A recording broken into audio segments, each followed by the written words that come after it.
Talk Shoes. Recorded live. Welcome to Mr. Podcast with Claude and Justin. We are talking about Dexter today. This is our Dexter Podcast number 4. We're covering episodes 6 through 8 of Season 5. Everything is illuminated. Circle us and take it. So we're just going to dive into a quick recap so we all remember what's going on, and then we'll get down into the good stuff. So everything is illuminated. That's right, folks. Your eyes aren't deceiving you. Is that a reference to something? They spelled lumen like the character Lumen. I don't know. I feel like somehow we should all send them cookies or something. I feel like they deserve a cookie for that. I don't know. I don't know what they wanted, but I think that's what they wanted. Yeah. All right. So trying to get his life back on track. I'm reading from the Showtime wiki, by the way, so it's going to be very general, and then we'll break it down what happens. Trying to get his life back on track, Dexter hunts a new target, but is distracted and drawn into a precarious situation while helping his troubled acquaintance. Batista discovers an interesting lead in the Santa Muerte murder cases. I know that didn't happen. You know what didn't happen? Oh, discovering an interesting lead? Yeah. I'm not buying that. True. Quinn learned some new information about Dexter from a questionable source. I feel like you can take these, like, questionable source, interesting lead, new information, precarious situation, troubled acquaintance, all of these, like, compound phrases, these two-word inscriptions, and really plug in what really happened. So, totally. He didn't learn any new information, right? This is the episode where he just says, where Peter Weller just says, I couldn't find anything. Right? Quinn learned some new information about Dexter from a questionable source. Does he learn about Lumen in this episode? I don't think so. I think this is the episode where all he says is he's clean and there's got to be something more going on. Uh-huh. And then Quinn's like, yeah. Well, that's the new information, is that he's clean. Okay, I guess that's new information. I don't know. And I guess the questionable source is Peter Weller. Questionable source is definitely Peter Weller. What's his character's name? Do you know? I don't know. Okay. I'm just going to call him Peter Weller then. It's not like I host a Dexter podcast or anything. Why would I know these little details? I thought you might have picked it up. I know they've said it, but I'm bad at learning characters' names, especially when they don't say them a lot. Yeah. I call him RoboCop, but I don't know if it's on Dirty RoboCop.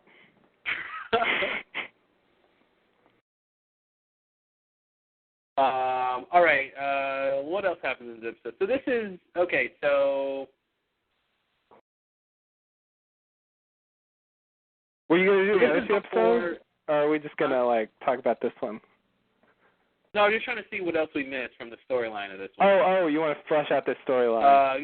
This is the one with the warehouse, all the warehouse scenes, and Lumen Ghost, because they didn't mention this. This is important. No, they really didn't. Yeah. That was what the whole episode revolved around. Yeah, exactly. We got to be careful with these recaps. So yeah, this is the one where Lumen dresses up in disguise, and she goes to the club where she got abducted, and takes one of the guys, I guess this is the accountant guy. Dan the dentist. I'm sorry, dentist, yeah. I was thinking boring job. Ouch. No offense to either one of those fine professions. There you go. Nice save. We need both of them. Mm-hmm. Vital services. And so she takes the guy back to this warehouse, and then she ends up shooting him, but she didn't kill him, so she calls in Dexter to the rescue, of course. She's flabbergasted that she didn't get on the plane and actually leave town. Oh, right. She was supposed to leave. She was supposed to leave, but those new TSA pat-downs were too much for her. And so they were amazingly prescient showing those pat-downs. They really were very, very prescient, seeing the perils of the enhanced pat-downs, I should say. Those pat-downs directly led to deaths. They did. They're not working. Our counterterrorism techniques are counterproductive. I didn't really catch that commentary. It's kind of subtle. Wow. Dexter's really on the cutting edge of this stuff. Indeed. Pay attention. So Dexter comes in to the rescue, but of course he's was in the middle of his own kill of the week, some random murderer guy. That's so what he is. Yeah, it doesn't matter what he did. Random murderer guy. Just trust me, he needs to die. Exactly. Yeah. We'll talk more about that. And so Dexter comes in and helps, and then eventually the homicide unit of Miami Metro gets called in. So Deb and all those guys come down, and Dexter has to, basically keep those plates spinning, and ends up helping with Masuka's help at the end.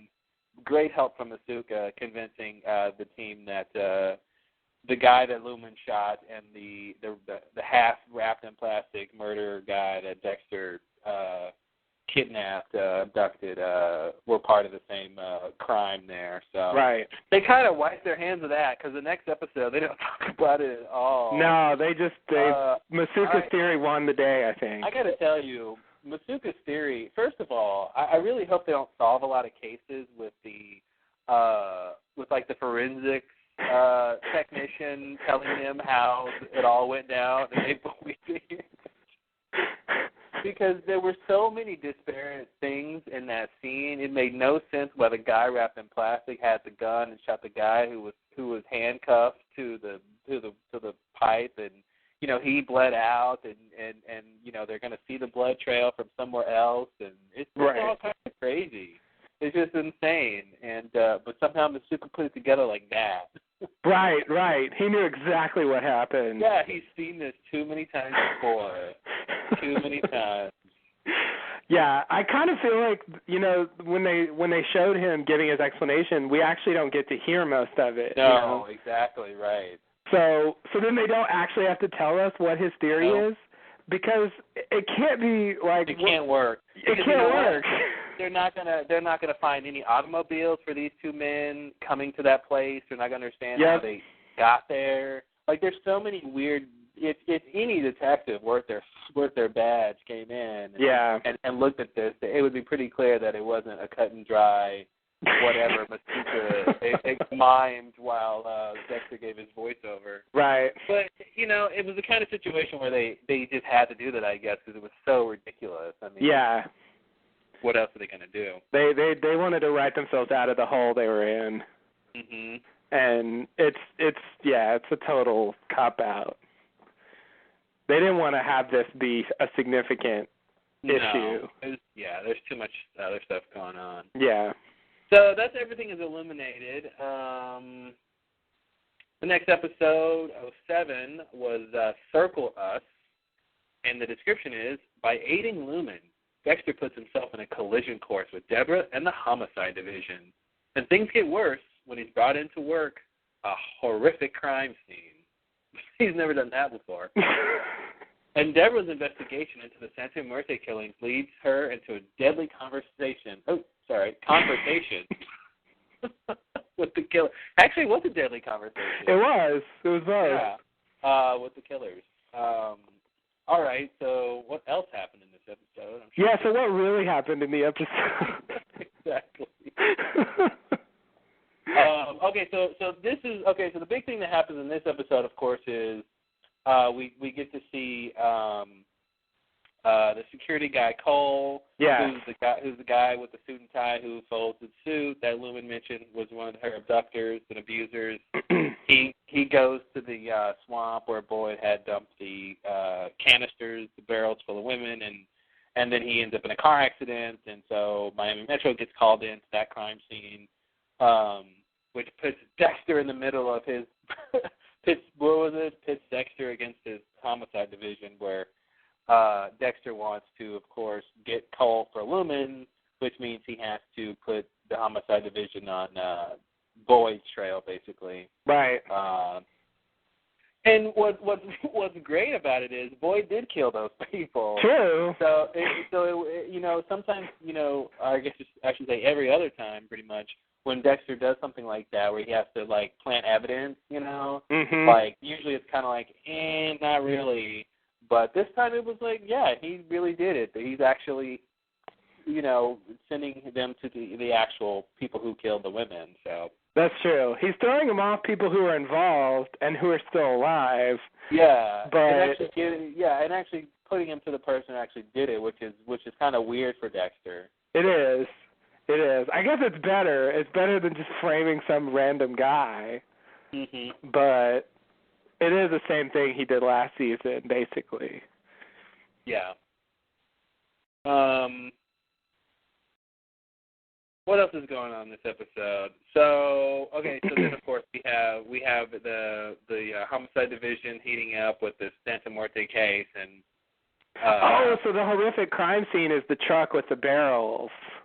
That's the horrific crime scene. Yeah. Okay. It's like, God, I don't even know what that is. Yeah, got it. Yeah, and of course Lumen shows up there because she saw it in the news, and that makes Peter Weller see her and start following her. So if she didn't show up then. They wouldn't be in the trouble that they're in at the end of the newest episode. That's true. Good point. So the Santa Muerte case, they decide to stake out the joint and look for the brothers when they come into the club. Of course, they figure out that the brothers are already in the club, and so they go in and I forgot is it Officer Manzone or Manzone, I think. Yeah. The new lady, and she gets called over by the brother, and he sees that she has a pistola, and they end up shooting up the place, and Deb ends up shooting the guy that she should have shot before. Yes. Everyone gets a second chance. Yes. Although it is kind of a disaster because their informant gets shot. Mm-hmm. And I think some other people get shot too, and it becomes I think there's 2 people who get shot. Totally. It becomes a problem in the next episode. But here, I think it's mostly about Deborah confronting that guy again, and this time not hesitating to shoot him. Not hesitating, yeah. So they got that part right in the description. Yeah. Then of course, tracking down Cole, Dexter discovers a picture at his house, and that leads them to realize that Cole and Boyd knew each other as kids, and that the people who were involved in this whole abduction ring. Right, Dan the dentist is in the picture too, I think. Dan the dentist is there. And I guess the title "Circle Us" has something to do with that, with the picture, like. I think Circle Us is actually from the thing that the babysitter says, St. Bridget, circle us in your light, or something like that. Oh, I missed that line then. Yeah. I was looking for it. I'm like, why is this episode called Circle Us?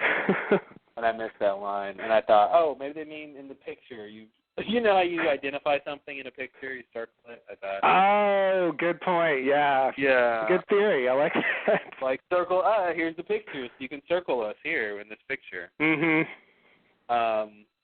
Okay. Anything else big in this episode? That's the sort of pointless subplot that they didn't even bother to mention. Yeah. Okay, and then, of course, we get to meet everyone's favorite hacker, Johnny Lee Miller, guest starring this season. And also heroin addict. Oh, of course. Everyone's favorite heroin addict. And everyone's favorite former husband of Angelina Jolie. Oh, yeah. That's a good, wow. Don't forget. Quite a run. Yeah. Well, they were in Hackers together, so. That's true. I forget she was in that. That was before she was a big deal. That was before she was a big deal, yeah. I like to think I knew her when, but I never knew her at all, so it doesn't matter. Yeah. I just like to think that. So we meet Johnny Lee Miller. He's playing what's his name? Jordan Chase. Jordan Chase. and he's the leader of the motivational speaker, the Take It guy, who we heard Boyd listening to. Yes. So that's a big revelation. He also has a big watch. Yeah. And that's not going to come to anything, so just ignore it, everyone. Just ignore it. Okay, noted. We won't look at the watch. Don't pay any attention to the watch on the man's wrist. Okay, good. And then what else happens? I think that's all the big storylines in that episode. And in 8, which is actual Take It, maybe something gets taken. Let's find out. While attending a self-help seminar, Dexter and Lumen vet and stalk a violent killer. Deborah gets into some unexpected trouble from the fallout of the Santa Muerte case, forcing Batista to make a difficult decision. Really? His difficult decision got in the actual description of the episode? Wow. Wow. Apparently. There were 2 scenes about that. One was, what's your decision? I haven't decided. And then the second scene was, I decided. My decision is as follows. Wow, all right. It was a gripping crisis for sure. Yeah. It's weird to make it about him, because I thought that whole thing was more about Deborah and Maria. Yeah. And like his reaction to it was kind of a side thing. Mhm. Well, I guess the difficult decision is yeah, maybe I should have said difficult decision between Deborah and Maria or something, or yeah. They're involved, but it does make it sort of about him. Yeah. Which, it's sort of a nice gesture at the end, but I feel like the weight is on the fact that, Deborah tries to stick, Maria's first she's going to frame, or she's going to put all the blame on the new lady. What's her name again? Manzone, I think. Manzone, yeah. She's going to blame her, and Deborah's like, well, that's bullshit. She didn't do it. So then I guess Maria decides, okay, well, I'll just blame you, Deborah. And so then she finds out about that, and she's pissed off, and she assumes that Batista will back Maria since they're married. But then it turns out that actually Officer Manzone, who Maria was originally going to frame, is going to back up the story that it was Deborah's fault. But then at the end we find out Batista is going to be on Deborah's side. So, yeah, that's my summary of what happened. Yeah. But it seems to me like the drama there is primarily Deborah and Maria centric. And the other characters are kind of just in the middle of their conflict. Yeah. Well, every character's in the middle of their own drama, right? So, that's true. Unless you're, some people. Right. People who don't have drama. Yeah. Another. Oh, okay. So yeah. So one of the big storylines here is, of course, Dexter and Lumen getting a room next to Cole's. They're planning to kill Cole after the seminar. Right. During the seminar, Dexter he meets Chase again. And then he gets called up on stage later in the seminar, and he goes through this whole reiterating what Dexter went through with losing Rita's with the Trinity Killer, and how that makes Dexter feel, and basically telling Dexter to take it, and coming up with this whole idea of the primal, what was it, the primal self, or right, something like that. Yeah. Which I'm sure Dexter can agree with or understand. Yes. His dark passenger is his primal self.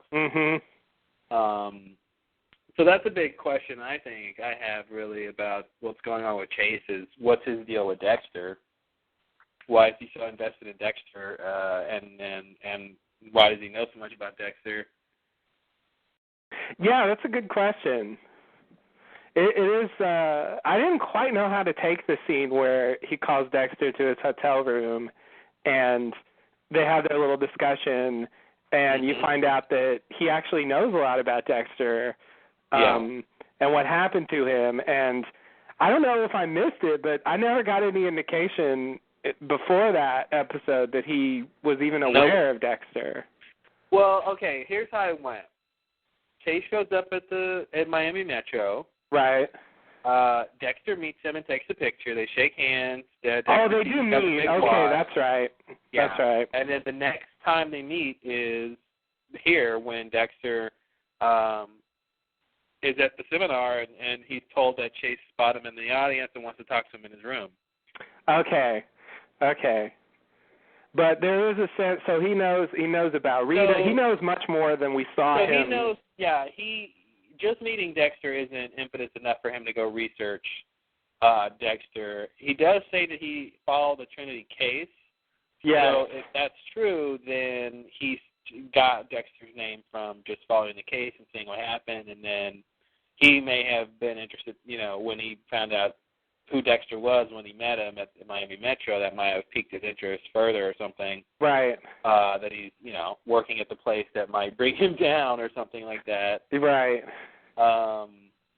So that storyline's interesting. They haven't really gotten to what's going on there, and Dexter doesn't seem to question why this guy is interested in him. No. Which is a little strange to me, since Dexter knows who this guy is and what he's capable of. Right, and given what's already happened, it does seem like he should be more concerned. I mean, I feel like there was already kind of not necessarily an implied threat, but an implied future threat in that he knows so much about Dexter, in particular, about the baby. Yeah. Oh, when he says the baby's name, I mean, come on. Yeah. You don't just drop somebody's the name, somebody's baby's name without trying to threaten them. Yeah, like because Dexter hasn't told him that, so it's basically indicating I know stuff about you. I know things that matter to you.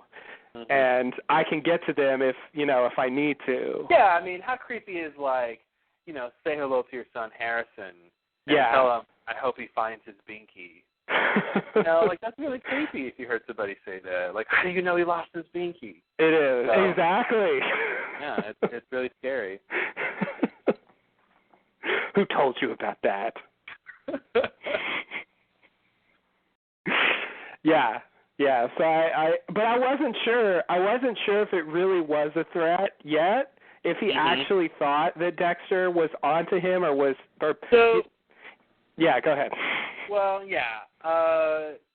What I got from it was that, honestly, the way all of these sort of events play out in this episode, to me, it kind of seems like, it almost seems like Chase and Cole know what Dexter's MO is. Like, it almost seems to me like they are aware that he has ulterior motives already.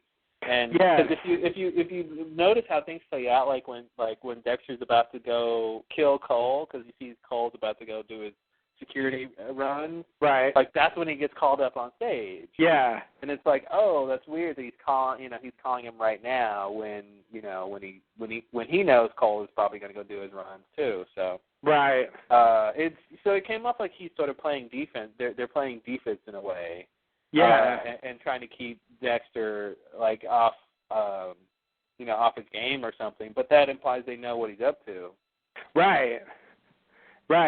Now there was that one scene with Cole and Jordan Chase in I think the previous episode where it must have been where because I thought up to this scene it was ambiguous whether or not Jordan Chase actually had a clue that his security guy was involved in this crazy, ring of torture or whatever. And it's a scene where they discuss the fact that, Jordan tells him, like, well, pinning it on Boyd is the first smart thing you've done or something like that. And then and then Cole says that it wasn't me. Mm-hmm. And so then the insinuation there is at least they realize there's someone else who's doing that, and they don't know who that is. They don't know what's going on. So I guess I'm wondering if they actually suspect that Dexter is the one who. Yeah, that would make sense if they think it's Dexter. And I'm wondering maybe I almost want to try to figure out somehow to tie it to the Trinity situation last season. You know, if somehow like if Dexter did a similar thing of sending the police one way or the other, and somehow Chase saw that pattern or something. Oh, okay. I don't know. I'm trying to figure out if there's other evidence that he could sort of realize that Dexter's the one doing this. Cause, right. Because it could just be that, one explanation is that the police just found a new suspect, and they're sort of organically just going to go after Boyd. Right. So it's not necessarily a conspiracy, but if they do think it is a conspiracy and somebody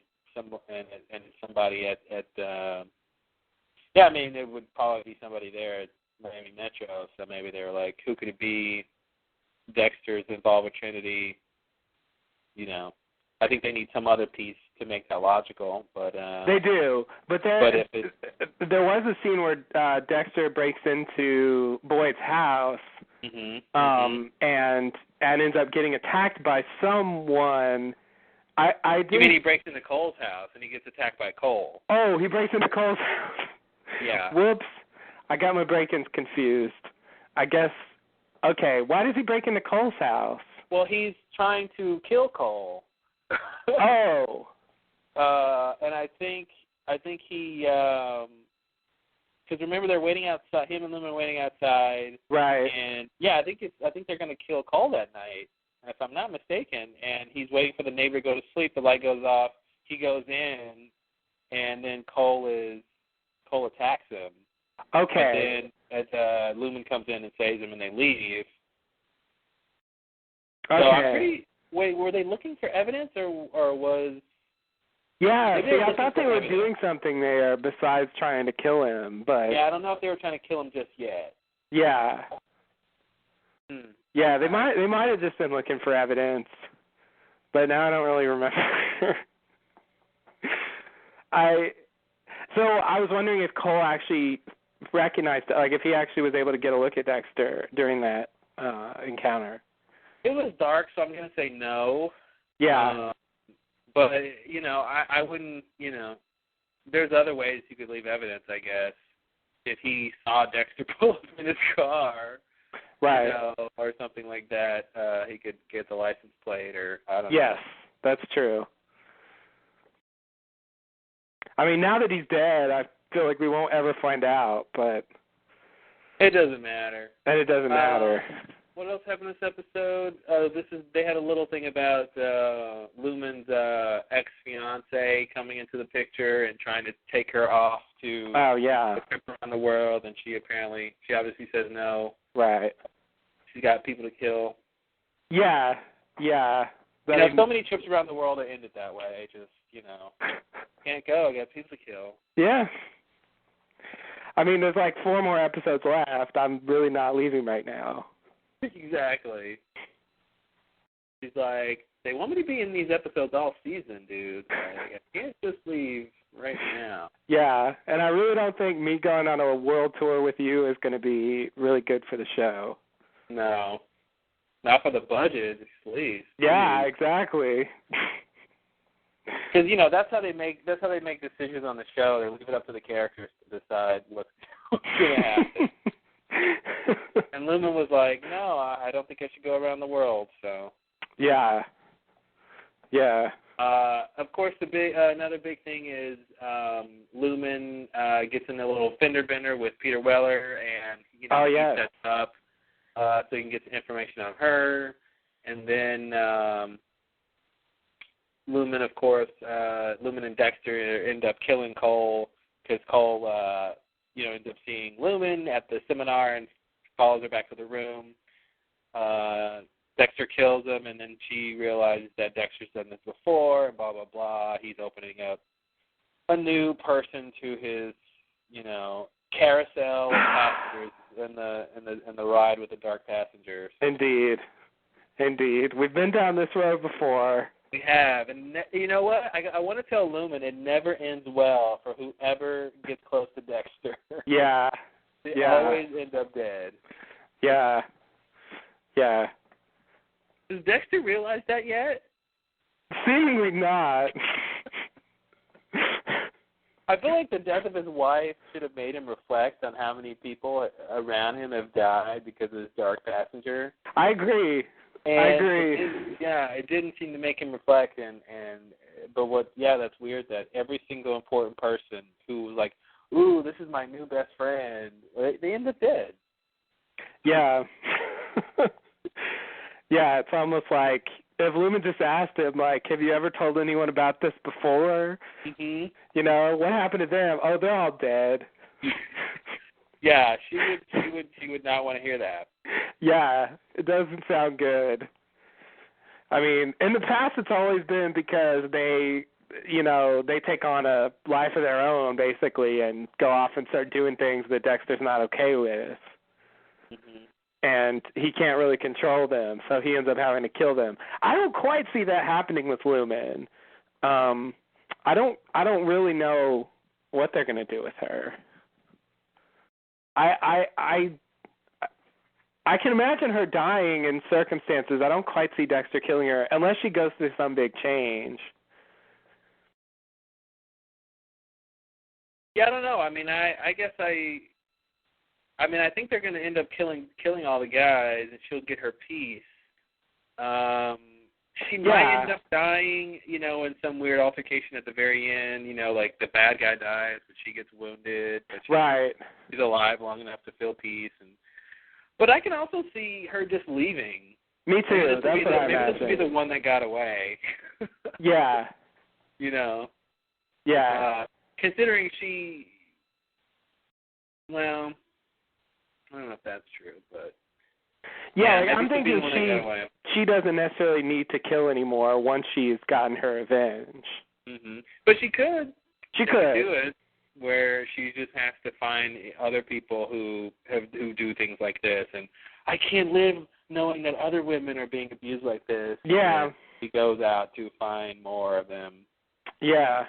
Yeah. Or and they could just have specifically that they could have a thing where you realize Chase isn't the top of the pyramid. Mm-hmm. He's the leader of the regional version. Oh God!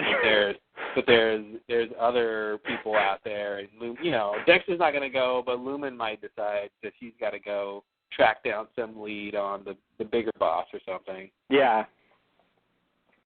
Yeah. I could see that. I do feel like she's gone from the show one way or another, but she's definitely gone. I think that seems more likely than the stuff that's happened in the past. Mhm. Because I don't see her turning evil, basically. Yeah. Her name's Lumen. How could she be dark? Exactly. Unless they wanted to make that the point. Mm-hmm. Lumen goes to the dark side. As long as the finale is entitled "Everything is Deluminated."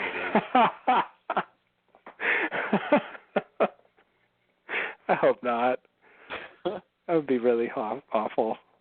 All right, so that's pretty much the recap for the episode. So we can just kind of maybe generally talk about the season. Okay. I guess I've liked this season so far. Last season was still the best. But this season's been okay. It's just different enough with Lumen, I think, that it makes it pretty good, because I think pretty much all the other storylines are just kind of regular Dexter stuff going on. Nothing that interesting. And I almost, the Santa Muerte case is probably one of the less interesting cases. Oh, what a disaster that plot is. Yeah, I remember my previous crackpot theory that, how, they were going to get to the club and that was going to lead to whoever was really behind the Santa Muerte religion or the crimes, and it was going to lead to this bigger thing, and maybe that had to do with what, the people who took Lumen or something, and none of that happened. Yeah. And it really just, again, it seems like two guys who decided to... Two guys who like to party at the club. They like to party at the club, and they didn't want to use their own money. And, so, yeah. It's hard to make that compelling, I think. Yeah. Yeah, it's a little. Well, and they're so half-dimensional. I mean, you know. Yeah, they're like 80s like action movie villains. Yeah, they just hate and they have no reason to do anything else, and that's it. And they don't care who gets in their way. They have no other motive than to just do that one thing. I mean, you know, it's only been one brother we've seen, right? I don't think we've even seen the other guy. Yeah. No, I mean, I think they've shown him, but I don't think he's had any lines. Yeah, he has any lines, and so it's tough when those are supposed to be the guys behind whatever's going on, and it's just like, yeah, there's nothing there. Yeah. But you know, at this point, it seems like that whole storyline is really just coming down to more sort of politics in the police force. Right. It's not really about the killings. It's about, you know, what that means for the, you know, how that impacts the politics. Yeah, so that stuff hasn't been that great. But overall, I've been enjoying this season. It hasn't lost me. I think there's been times in other seasons I've been more bored or something. So it's been pretty good. I wish it was better, but you know, I don't really know what it's missing. Well, I do know what it's missing. I think it's missing Dexter growing. I think his character hasn't grown much, even given the immense challenges he's had and conflict. Like, you know, some of the little things we talk about, it's like he doesn't even consider this, he doesn't consider that. Like, Rita just died, and now he's replacing her with women. Does he know he's doing that? You know? Is he aware of that? I think they've lost the thing that they portrayed pretty well in past seasons. Not really last season, but previous, maybe even not even season 3. But the original thing with Dexter was he was very smart. He was very meticulous, and he paid attention to details because he had to. And at this point, it kind of feels like he's very sloppy and he just doesn't consider obvious things really often. Yeah, it was really disconcerting and surprising when, and rightly so, it was a revelation, but in Circle Us at the end when he sees the picture and Lumen's like, this is from 15 years ago. They all grew up together. And he's like, Dexter's like, what does this mean? And I'm like, you shouldn't be saying that. You know, like, Dexter's not the one who goes, what does this mean? Yeah. And it was kind of exciting that for him to be in that situation of discovering this big conspiracy. Like, that's cool, but I think it's a bit indicative of his character these days, where, yeah, he isn't the guy who's on top of everything. And it obviously makes sense that he's sloppier. He's got the baby. He's got all these other problems. But that's why I think it worked last season, because I felt like it was part of the point. Yeah, and I feel like, maybe that's the point now is it doesn't seem like it's part of the point. It seems like it's just happening. Right. He's not processing like the crap that's going on, so it seems like it doesn't matter, and it seems like they're not conscious of it, you know. But if you pointed out little things, like, then it would make it seem like, okay, well, they're doing it. The writers are doing it for a reason, to give him some growth or to give him some whatever. But I just feel like the kill the week stuff and all that is really not great this season. I don't know what it is, but I just really I feel almost bad for his kills of the week, you know. Especially the last guy, the guy who was wrapped in plastic. I just felt like, man, Dexter, you didn't do your homework. You just wanted to find somebody to kill. Like, you know, I feel like I need more justification for his kills these days than I needed before. You know, because I feel like he's, you know, maybe because he sees how, like, you know, he's just done it so much more. I don't know. I feel like that whole aspect of the show isn't working as much as it used to. They haven't done a lot of kills of the week. Yeah, I mean, Boyd was one. Boyd was a kill in 2 weeks, but, you know, he actually did something bad. Yeah, Boyd is more than a kill of the week now. He's like a part of the main plot. Yeah. So I, you know, it looked like a kill of the week at the time, but it turned into the arc for the whole season. So the only kill of the week this season so far, I think, is that guy in the car. Yeah. Well, and then there's a guy he killed at the boathouse. Oh, well, that wasn't really a kill of the week. That was a spur of the moment thing, and that guy probably didn't do anything. Yeah. Dexter never checked up on it, surely. Dexter didn't seem to care about it.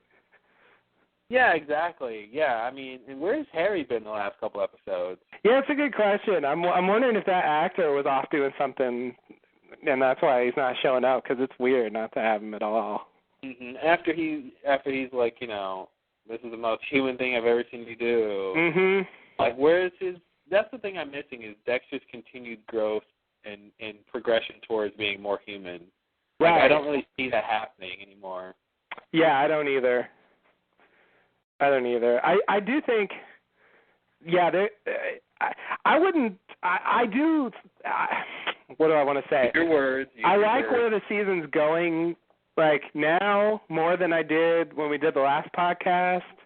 It feels more like Dexter that, I've enjoyed watching over time. And like you said, it is, like, actually less boring than some stuff they've done before. But I do think last season was stronger. Mm-hmm. And they gave Trinity a lot of time. You got to know him quite a lot. By this point in the season, even, and I feel like we've barely scratched the surface with the main villains. And so I think they're kind of just going to be less defined than Trinity was. Yeah, I almost feel like there's just too much going on for Dexter. I mean, he's barely dealing with Harrison. He's the whole thing of is Harrison a killer in the making? Like, they kind of want to talk about that, but they bring that up just a little bit, and it's just, I don't know what this season is about for Dexter. I mean, obviously there's something clearly defined with him and Lumen, but yeah, if season 4 is about Dexter trying to become the perfect, family man and serial killer, and seeing if that's possible, and it turning out not to be. Yeah. I don't know what kind of through line you can say about this season. Where you could see, okay, this is about Dexter, blah blah blah. Like, I don't know what. Right, I agree. It's not clear. I'm assuming / hoping that by the end there will be some arc that makes sense, like last season. But yeah, I mean, and it doesn't even feel like there's too much going on to me. I mean, really, it feels like there's actually a limited number of things going on. But it just, I guess to me, only the Jordan Chase Lumen storyline is really compelling to me at this point. Mm-hmm. I don't think I really care about the Santa Muerte thing, as we discussed, for obvious reasons. I mean, it almost feels like that's over, even though one of the brothers is still out there. I had a crackpot theory when they had the St. Bridget stuff that somehow the babysitter was going to be involved with that, but I don't think that anymore. I still don't have a clue what they're doing with the babysitter. I assume something will happen with her, but I really don't know what at this point. I honestly think they really need a babysitter for Dexter, because Deb can't babysit. Right. She's got to work, and Dexter has to work and kill. Yeah. So I think they just need a character that's a babysitter, and they're just making her somewhat interesting as a character to give her this folksy Irish backstory thing, right. Characteristics, I should say. But I don't know if there's any big storyline that's gonna come out of her, like I thought before, where she seemed like something was gonna happen, or Yeah. I feel like she's just mainly functional. Yeah, maybe so. I guess she might be back next season, and she's just the nanny, That's it. Yeah.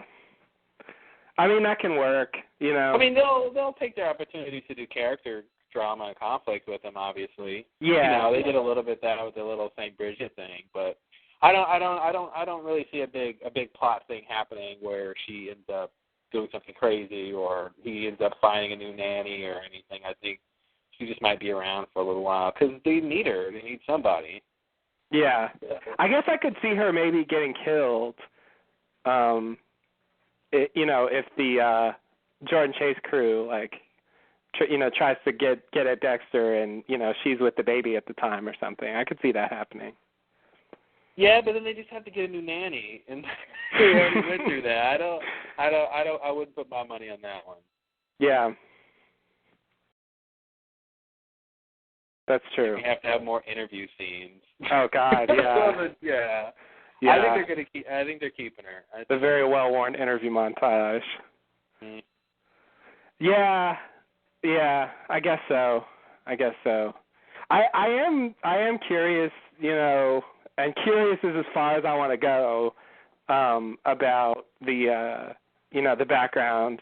What do they do when they were kids? Like, how did this happen? What's going on with them? Like, it does seem kind of interesting at this point. And I really don't have a theory at all. Like, I feel like Dexter. What does this mean? I don't know. What does this mean? I don't know. With Trinity, I think they set up his backstory pretty well, and there were clues. I don't know. Maybe there are clues I'm missing, but I just don't. I don't understand what they're going to say about those kids and how they became part of this strange group. What's weird is there's 5 people in the picture. Yeah. And we've seen 3 of them, right? The dentist, yeah. Boyd, and Cole. Yeah. So there's 2 people in the picture unidentified, and then Chase isn't in the picture. Right. And Dexter thinks maybe he took the picture. So there's 6 people total. Yeah. And they've gotten 3. There's 1 out, and so there's 2 still unidentified. So at this point, I don't know what they're going to do. Yeah. Unless it'll be like, pulling my other theory back out. They take down Chase, and then they find that Lumen gets on the trails of the last 2 guys after they take down Chase, but those 2 guys aren't in Miami; they're somewhere else. And so she goes after them, and that's how she gets off the show. But yeah, unless those 2 guys are going to come into play very soon here, it's just weird that everyone's not in the picture. But then you got to have someone. They didn't have to make who took the picture be an important deal. So it seems like they need. They wanted 6 people total. Right. Yeah. Or it's just 5 people, and the person who took the picture doesn't matter, and Chase didn't grow up with him, and that's part of the story or something. Right. But then how did he get involved with this? It's just sort of weird because, at least with Chase, he's got this career. He's a successful motivational speaker. He doesn't have any, aside from his own dark passenger, he shouldn't necessarily have a need to go out and, kill people Well, I think his whole take it philosophy, to me, if you take it to the extreme, you get this. Like, I think that's what they're trying to say. Yeah. I think that's part of what the story is that these guys have this philosophy of taking what they want when they want it, and it led to this sort of, this criminal activity. But I don't know if it'll be much more than that. I guess I feel like there should be a reason why they want that. Well, they want it because they want it. What do you mean? Why do they want to kidnap, torture, and rape? Okay, then that's a question you ask about rape. It. Why does a person abuse someone else?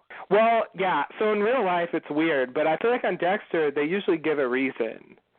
You know what I mean? Like for Dexter, it's because his mom was murdered in front of him.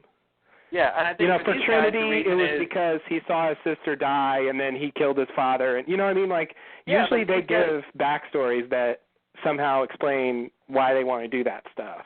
Yeah, and I think the answer might be they have this philosophy that taken to the extreme does this. I think that might be the answer. But you're saying you want some event to have happened that they're going to call back? Yeah, like I feel like the philosophy only gets you to the point where if you want something, you take it. But I feel like to actually want to do that stuff, they need more than that. And there needs to be some further event, maybe something that happened to them when they were kids or whatever, that provides some kind of explanation for why they would want to do what they've done. Mm-hmm. You know, I feel like that's where the picture is going. You know, something like, well, I don't want to say that. That would be a spoiler. But basically just maybe some childhood trauma. That tends to be a recurring thing that Dexter goes back to. I mean, there probably will be some sort of thing that something all happened to these guys that bonded them together and to, you know, that led to this thing. I don't know what could have happened to them as kids that would make them do this 15 years later. That's why I put my money in the take it philosophy basket, because to me that gives them the license to do whatever they want to do. And if any of them have predilections to abusing women, then one thing goes too far, and then you have what they're doing. So yeah, I mean, it probably is better if they have some childhood trauma thing. I don't know what it would be though. I don't know what happens to you that makes you want to do this. You know, what they could say, because you know, it'd be like.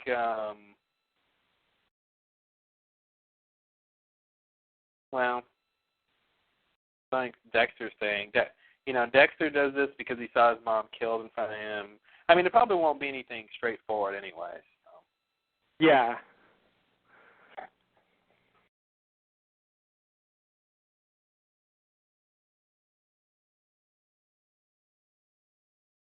Yeah, but I'm. That's for me. That's sort of what's propelling me forward. I would say the Peter Weller stuff is kind of turning. It's turning in a different direction from what I expected. Although at the same time, it's sort of what I expected. Where Quinn is kind of losing interest, and it's really Peter Weller saying, like, I'm going to tell Deborah, you better give me some money. Like, he's hooked into this, and he becomes the primary, like, motivator for that whole plot to keep going. And then he can find out stuff, and he can die, you know, and then Quinn doesn't have to. But I didn't really quite expect Quinn to just sort of start not caring. Well, he started not caring when Deb started caring about him more, and I think that was like he's actually sort of, I think, I don't know, it makes me think that, you know, Quinn a couple of seasons ago would have just kept going with it, but it seems like now he's sort of more invested. And Deb, he's like, okay, I'll drop this Dexter thing, or at least try to. Yeah. But then, you know, it's better conflict, because then Peter Weller's character can be the driving force. Yeah. It's like at this point, it doesn't matter what Quinn wants. Mhm. Like he's just gonna keep after Dexter.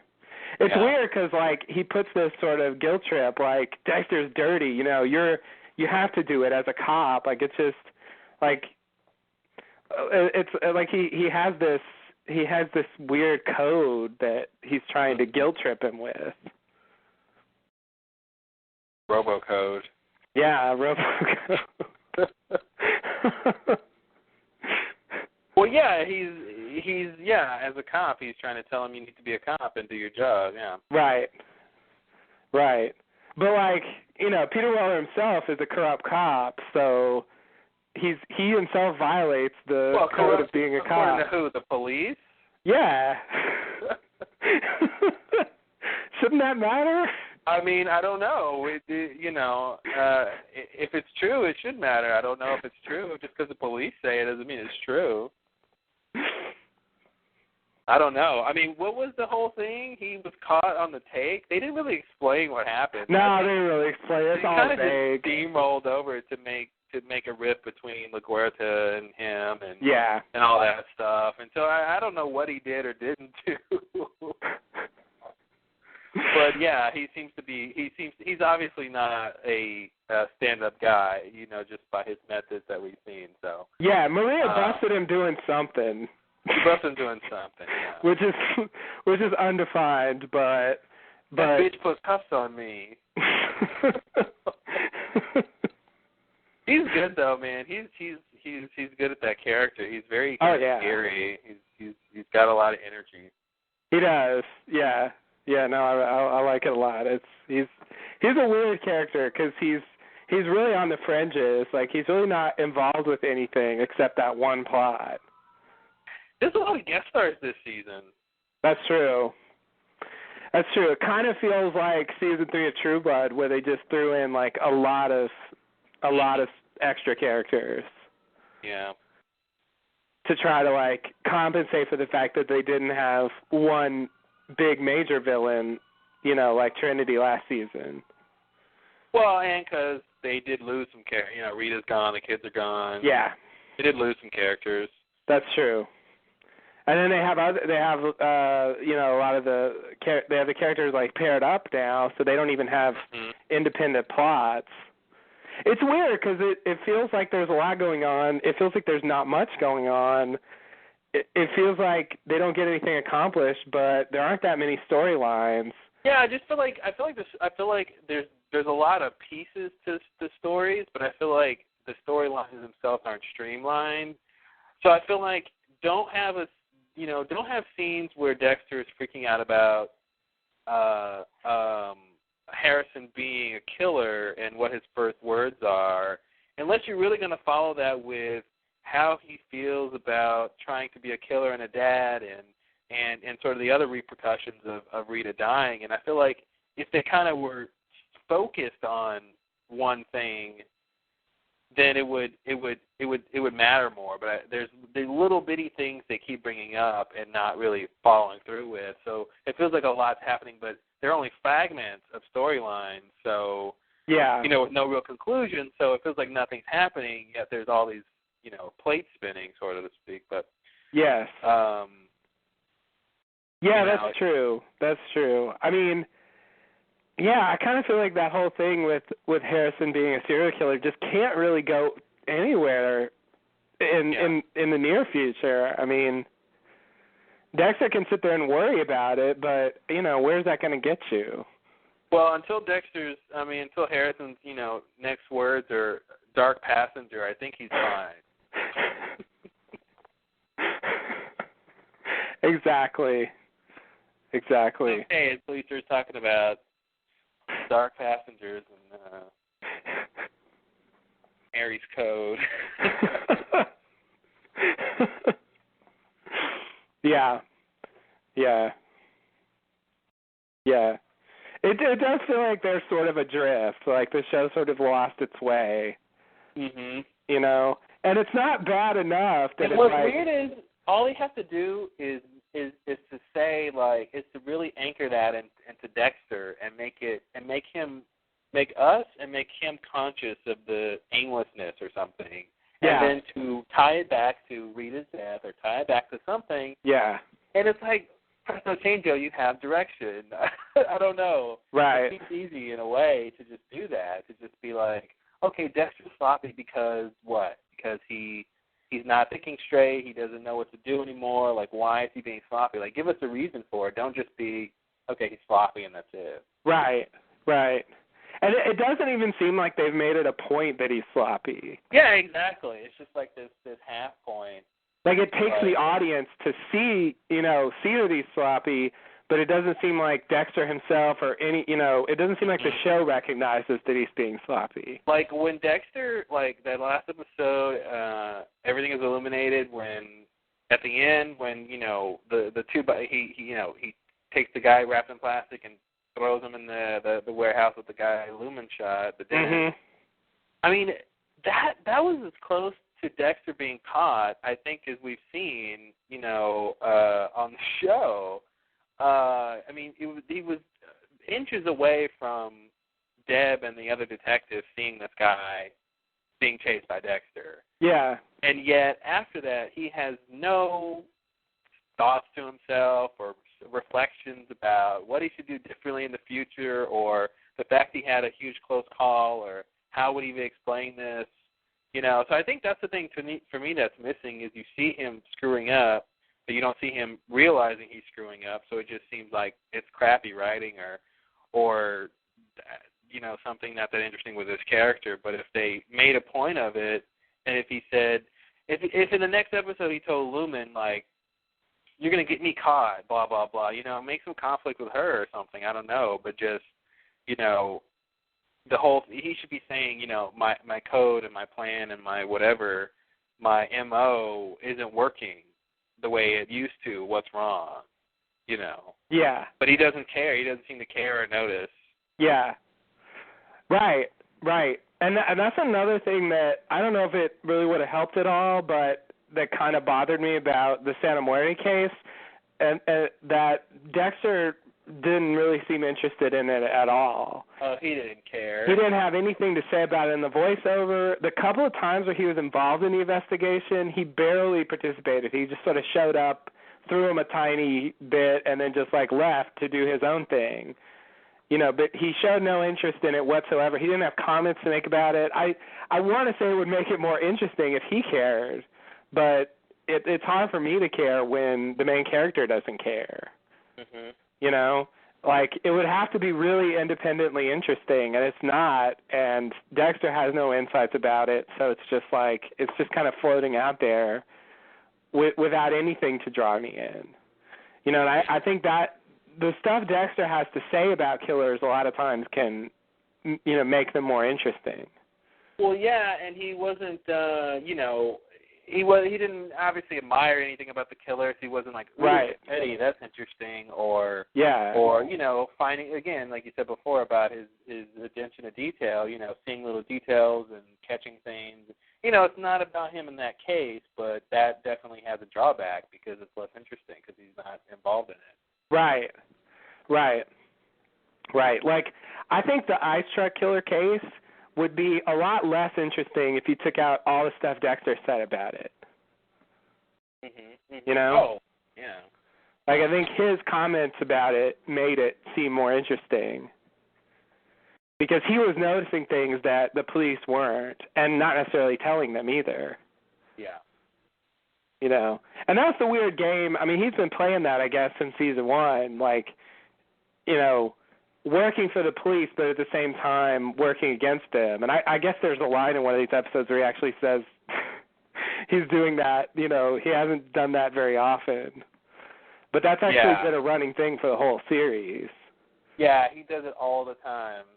Like where he gets information, he doesn't share it, or he falsifies information, puts them on the wrong trail. Yeah, he does that. Yeah. And oftentimes, I mean, at least recently, it's not been particularly good that he did that. But I think I agree. Like fundamentally, you know, the show's called Dexter. It's about Dexter.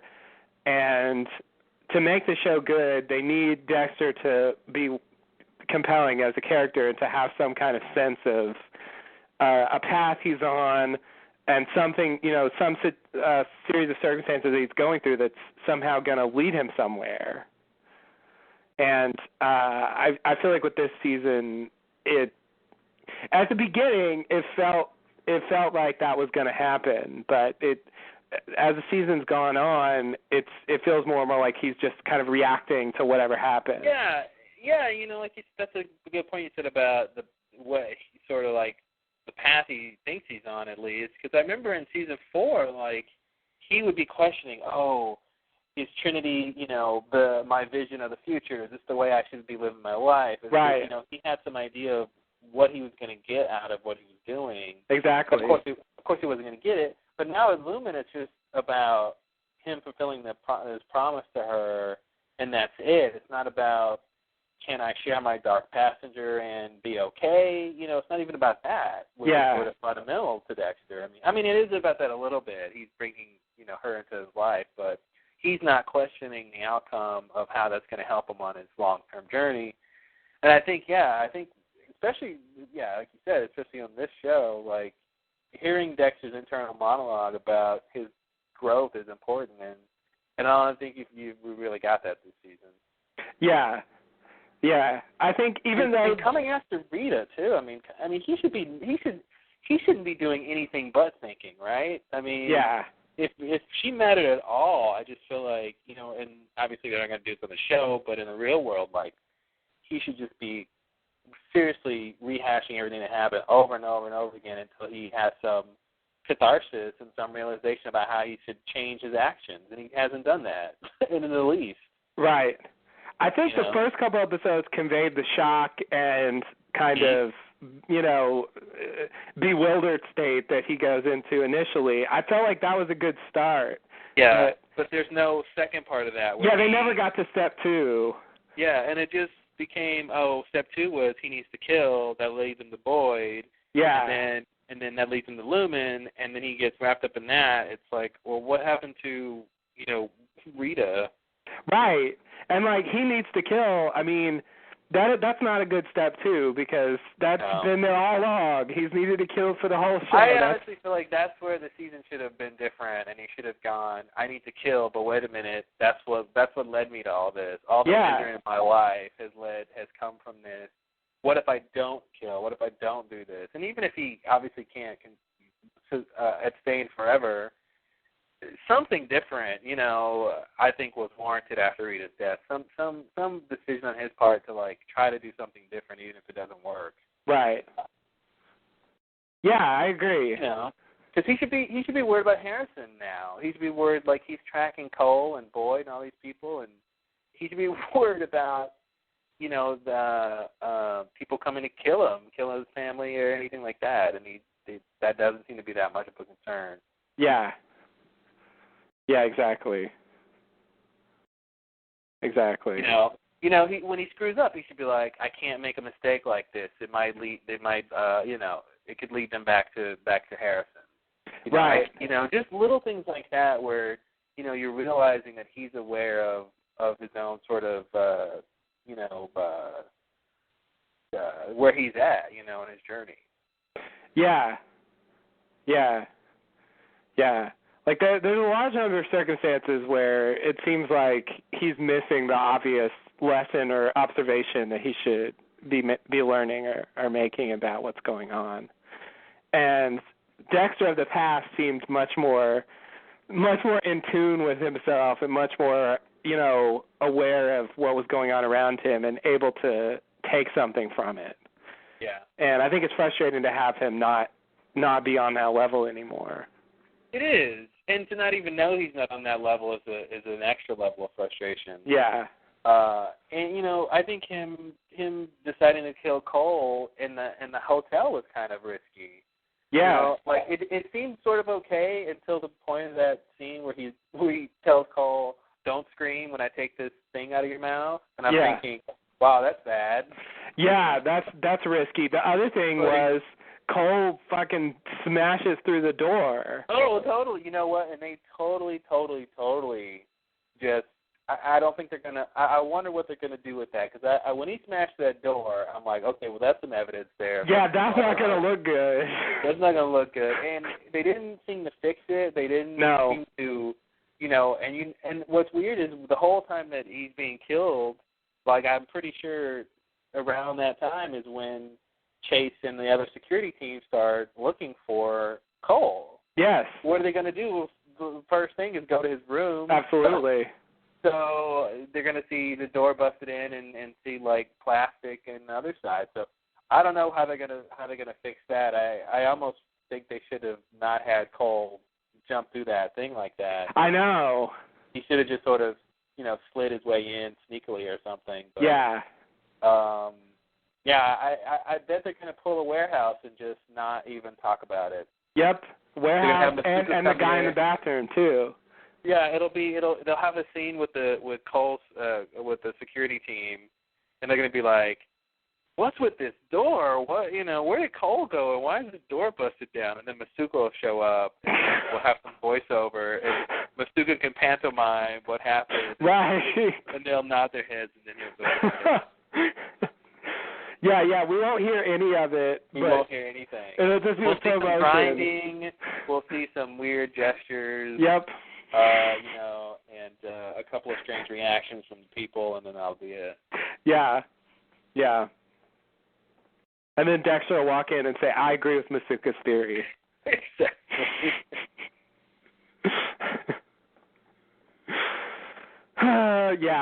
Yeah. And what's another thing that's kind of weird is they're not exactly going on the Dexter is training Lumen to be his protege storyline either. Like, it's sort of kind of that, but he's not really training her. And I mean, the warehouse episode, I think Illuminated, was close to that, where he's teaching her the tools of the trade and stuff like that, and you know how to sort of follow somebody who's bleeding and what the different thing, pools of blood means and how far it's apart and all that stuff like that. That's kind of like training her, but I kind of expected more of that when they killed Cole. I expected him to explain his process to her. Me too. He didn't actually explain it. Right. Yeah, that's the thing. Like, again, it just seems like he's reacting more so than actually making something out of the situation.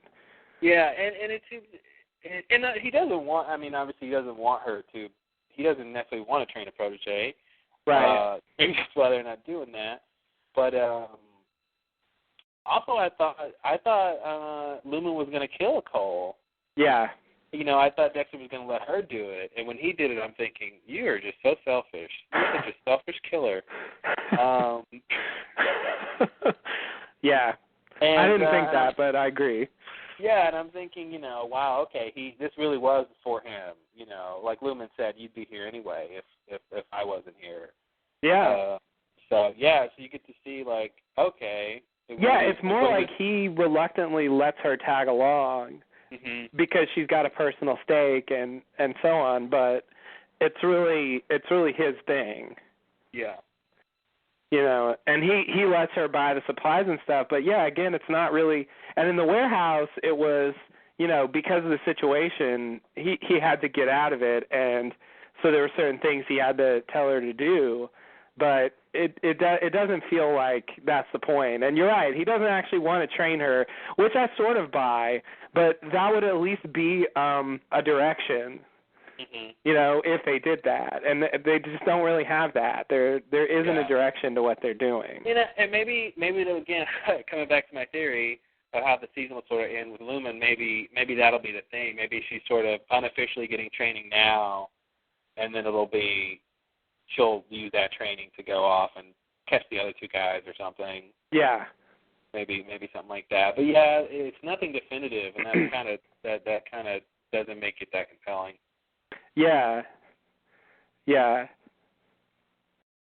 It's not really about the practicalities. It's more just about, like, she sees him kill someone, and the general idea of it all. Not like, okay, if we're going to do this, we have to go through these steps so that we can pull it off. Yeah. And she causes, the reason the door got broke down is because she left. She wasn't supposed to do that. Well, she was supposed to leave. She just wasn't supposed to stop in the lobby where Cole could see her. She was supposed to leave? Where was she supposed to go? She was supposed to go, where was she supposed to go? I thought she was supposed to stay in the room. No, she was supposed to leave for something, because that was the whole thing was, didn't he say, like, you're supposed to leave before Cole does his rounds? So Cole doesn't see. Because now I'm really confused. I could have sworn she was supposed to go somewhere, and she's leaving to go somewhere, and then she just happens to see Dexter on stage, which is why she stops. But I think she was supposed to leave. I thought he told her to stay in the room so that Cole didn't see her, and then she just left anyway, and she got distracted by the fact that Dexter was up there, so then... I think she was supposed to stay in the room when Cole was doing his rounds or something. But I think she was supposed to leave at some point. Okay. I don't remember why she was supposed to leave. I'm trying to think what was she supposed to go do. Did they already have the supplies? I think by that point they had the supplies. Because I think the room was already set up.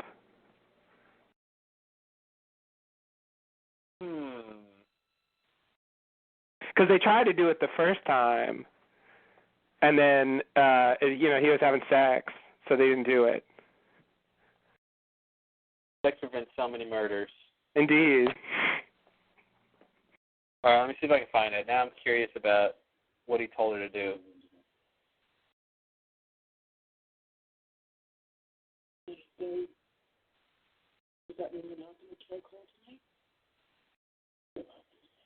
He's killing Cole. She's going to stay. Prepare the room together. I can't remember that part. Let's see if he told her anything after that.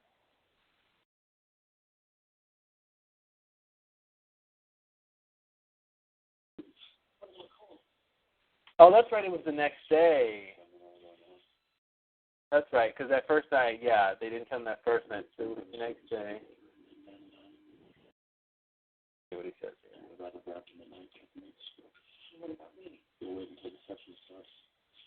Here it is.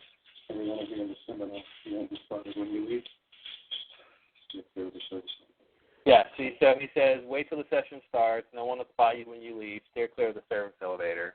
Okay. So she's supposed to be leaving. She's supposed to leave. Okay. I guess she's leaving. I don't know why she's supposed to leave, though. I don't either. Let me see if I can find... Oh, here it is. He says he's supposed to leave. Lumen wakes up, fresh and renewed. What happened? What about Cole?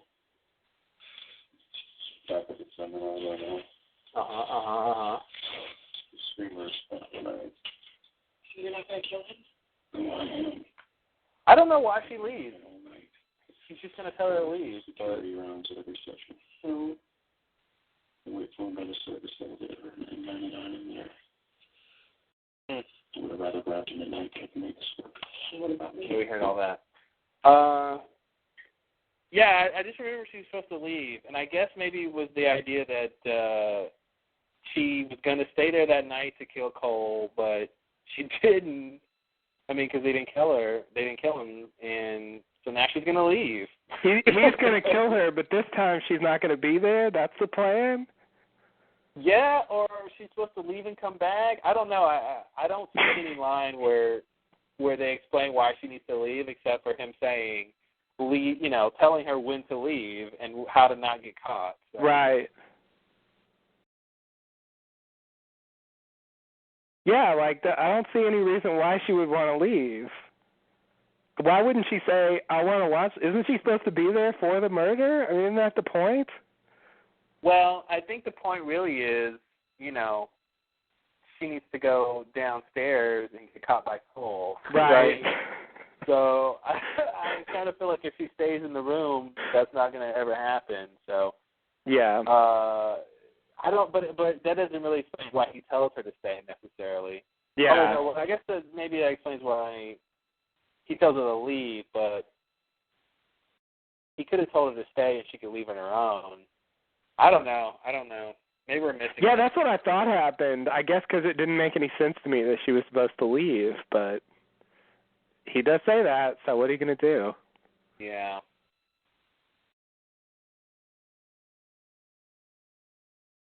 Oh, I think maybe it's, she's going to leave, but she's going to come back later maybe. Because he's going to, I forget now, did he say, because I think he's planning to kill him later that night still, right?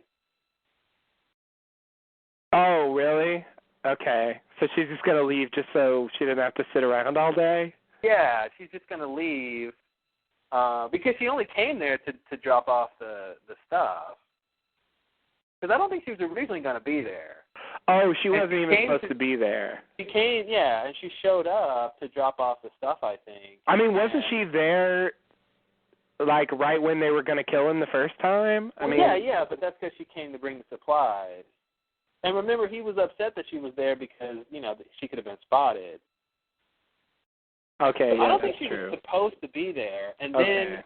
then I think during the course of that conversation, he decides to let her stay that night to be there when he kills Cole. Right. And then they decide to prep the room together, and then they end up not killing Cole. And then it's the next day, and then he tells her to leave, but she gets, spotted by Cole. So I think that's what happened. Okay. I don't think she was really supposed to be there. Okay, that wasn't the original plan. Yeah. I see. I hope that's right. Okay, so that's great. So again, he just kind of reacts to the situation. Mhm.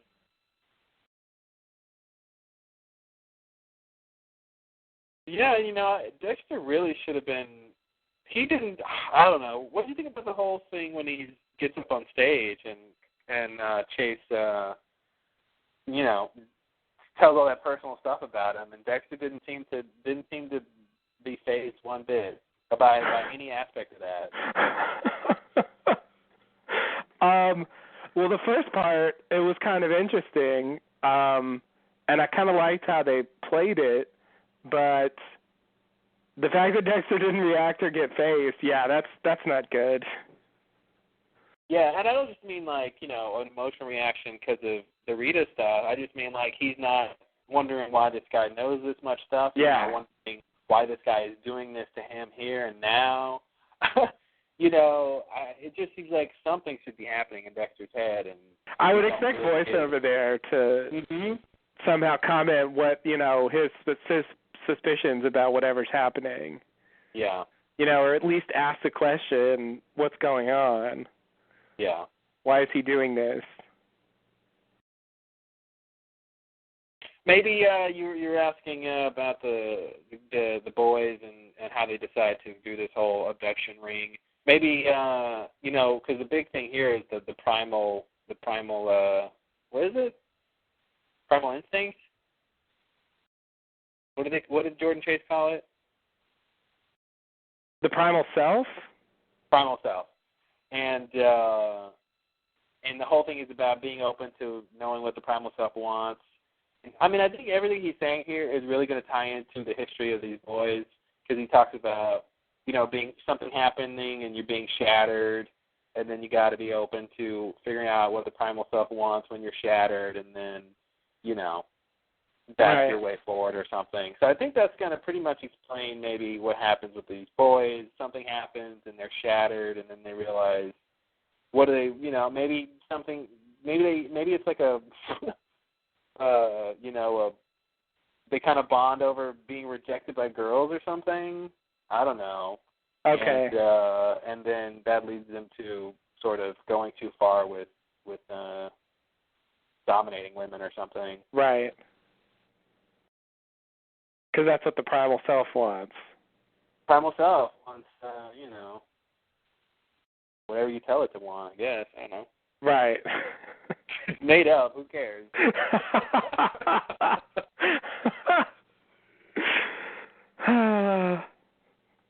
I mean, yeah, it is made up.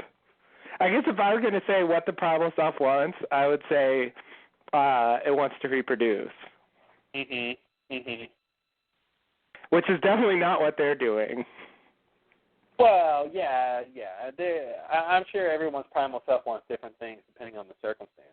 Yeah, that's not really what they mean, but I guess, yeah, I'm saying primal self in the sense of, as a species, what's the goal?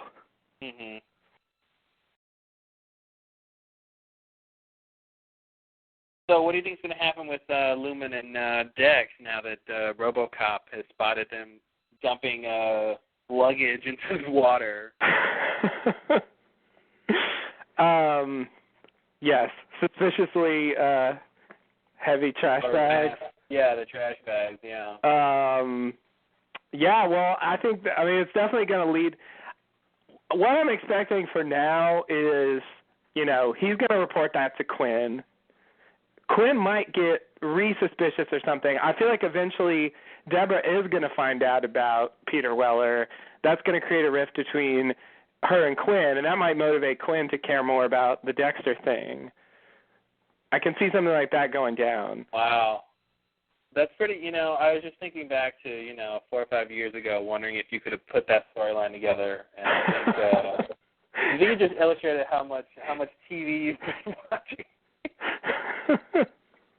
And how much story analyzing you've been doing, or analysis you've been doing over the years. Yeah. It helps. Understanding how plots work and how they have to make something else happen and affect something else, and then you react to that. And right. It's a whole chain of events. Right, and if they set up something as a threat, there's a very good chance they'll follow through with it. Mm-hmm. And so if he's already threatening to tell her, she's probably going to find out. Yeah. They're not just going to have her never find out. Yeah, and the golden rule in storytelling, of course, is more conflict, more complex. Exactly, yeah. And so the Deborah and Quinn thing isn't going to be a happily ever after. No. They never do that. See, and that's the kind of thing I did used to expect. I used to be like, oh, well, they can just, if he just deals with this guy, they won't have any problems. Mm-hmm. But, yeah, I mean, there are just certain patterns you can recognize. So that, I'm sort of I don't know exactly what they're going to do, but I'm expecting that, and then I'm expecting, I think Peter Weller might find out more than Quinn finds out, and I feel like eventually Dexter could end up killing him. Yeah, I mean, I think Peter Weller is going to get more interested than pretty much what you said, I think. But yeah, I feel like he's more interested already. And than what's his name? Yeah, Quinn. Desmond Harrington III. Esquire. Oh, that name. Yeah. And he's not British, is he? No. Wow.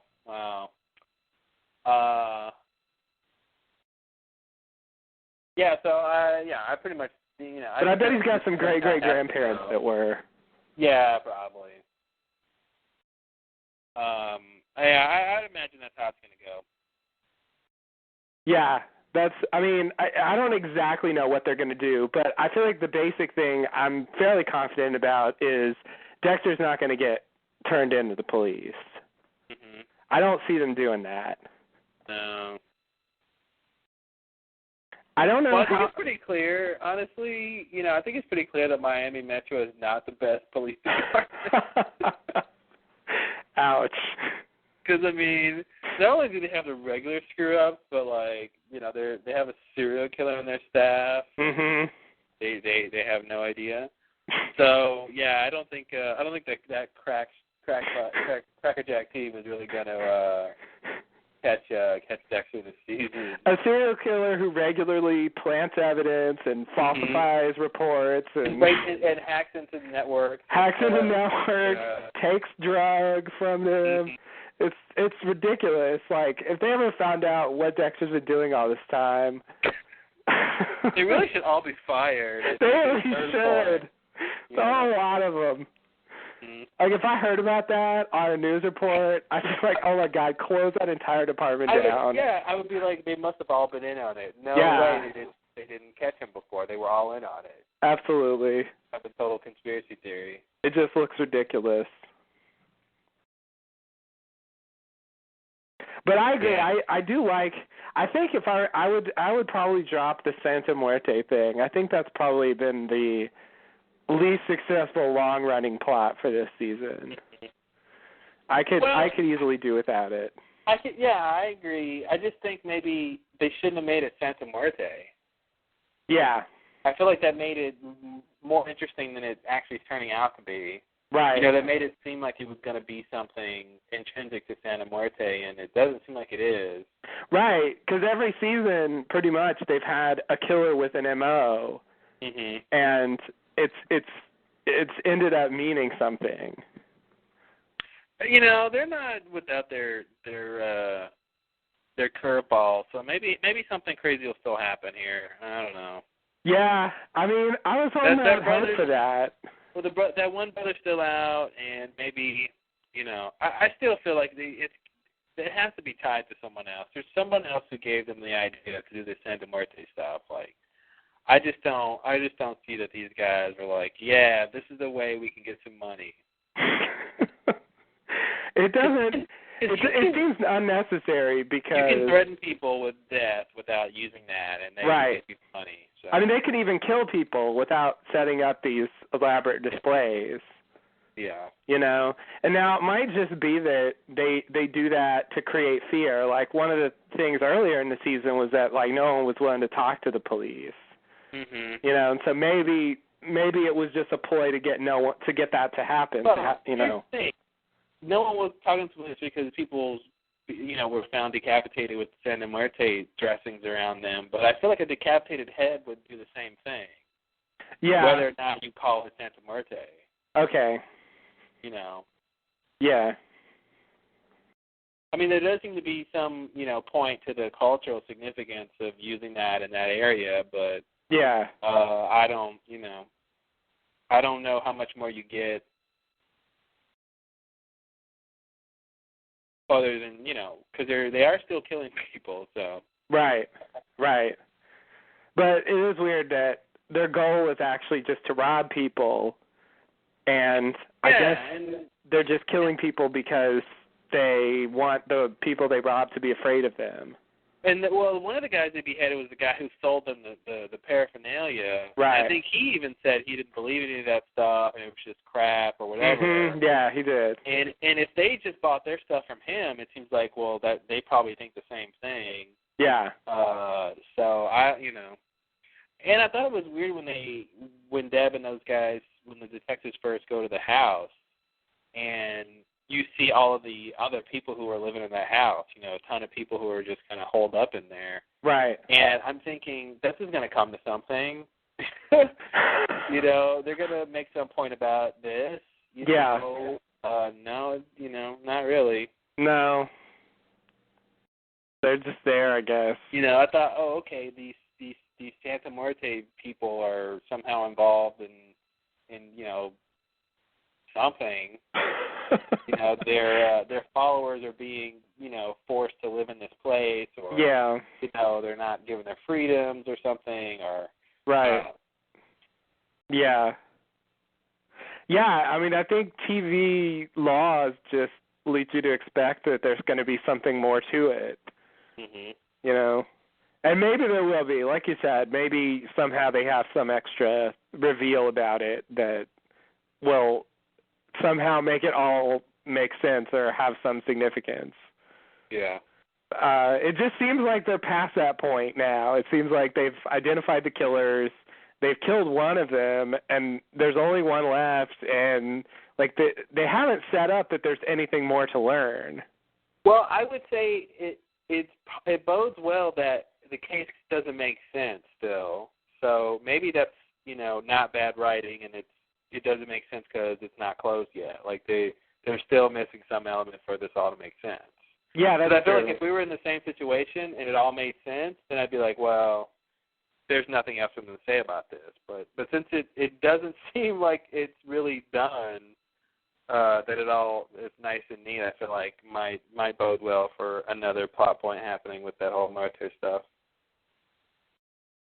That's true.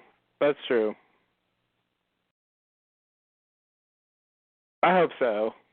Yeah. I'd like them to pull that off. Yeah, it's been a weird season. It's just, Desmond hasn't done anything this season. Desmond? Desmond, sorry. Quinn hasn't done anything this season. And, huh? Go ahead, sorry. Little things here and there, but I think he's been a lot more interesting in previous seasons. I agree. The only thing, all they've done with Quinn is he's suspicious of Dexter, and he's got a relationship with Deborah. Mm-hmm. That's it. You can sum him up in those two sentences. Yeah.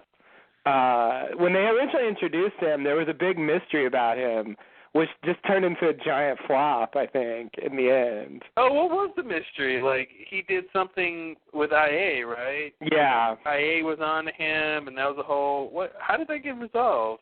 I don't remember the details, but I remember the scene where he revealed what happened, and it's some weird thing where somebody got killed because of him, but it wasn't really his fault. It was his fault. Oh.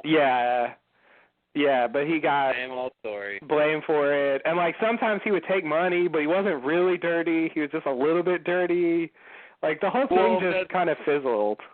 Well, and then there was that time last season where Dexter kind of saw him take money, or he thought Dexter saw him take money. Yeah. And whatever happened with that. Is he rich or not? Because, like... he is and he isn't.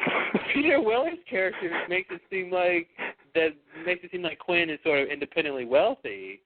Yeah, that was another thing they played with. Like, I think they've told us that, or he said that he had inheritance, and that's why he had so much money. Because they made a thing about it, like, why do you have such a nice car? You know, why do you have such a nice apartment on your salary? You know, and he, like, the insinuation was that he's, you know, taking money, during the police work. But then he's like, I just had inheritance, and, you know, that's but then, so why did he take that money last season? Well, yeah. And it seems like the only big thing about that was he thought Dexter saw him do it. Yeah. And then that made him suspicious of Dexter, right, or something? Or he was... Something happened with that. Yeah. It turned into a thing, because Dexter didn't actually care because he had his own problems. Wait, so Dexter did see him, but he didn't care. Yeah. Even in the voiceover, Dexter's like, "Don't worry, Quinn. I'm not really interested in you." Yeah. But then later on, like, Quinn actually was suspicious for a short time last season as well. Yeah. You know, they had that scene where he followed him, basically a replay of what they did with Dokes. And then, you know, because Dexter doesn't turn him in, that helped sort of resolve that suspicion a bit. And, like, Quinn actually starts trying to befriend Dexter. You know, he tries to, like, invite him to a game, and, you know, Dexter just keeps pushing him away, and that's sort of all that happened last season. So I feel like they've been kind of sketchy about Quinn. Like, he has an inheritance, but he also takes money sometimes, but he's not really that dirty, but he is a little bit. It kind of reminds me of what they did with Deborah and, like, her research into the past of her father, you know, where it sort of went somewhere, but not really.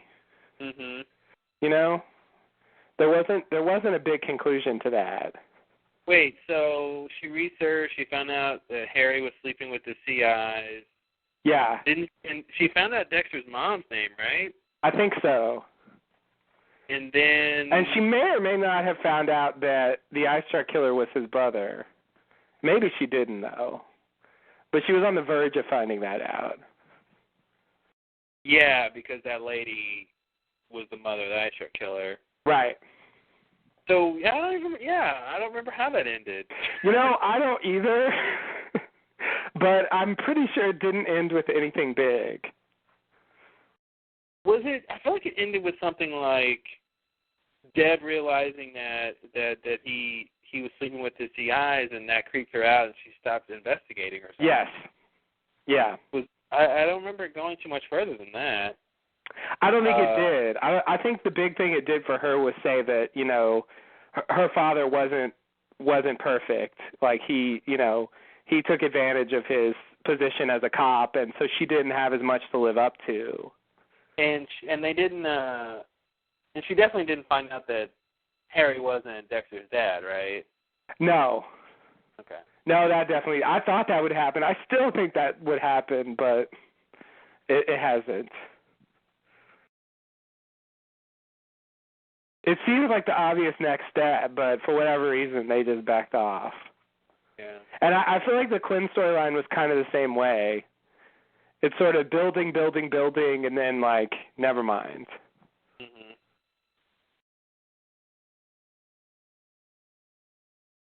Oh, Dexter. Yeah. Well, I'll say it. I don't miss the kids. Oh, you don't miss the kids? No, I don't. Sorry, guys. You're no Sally and Bobby Draper. Which is to say, you're no Sally Draper. Yeah, exactly.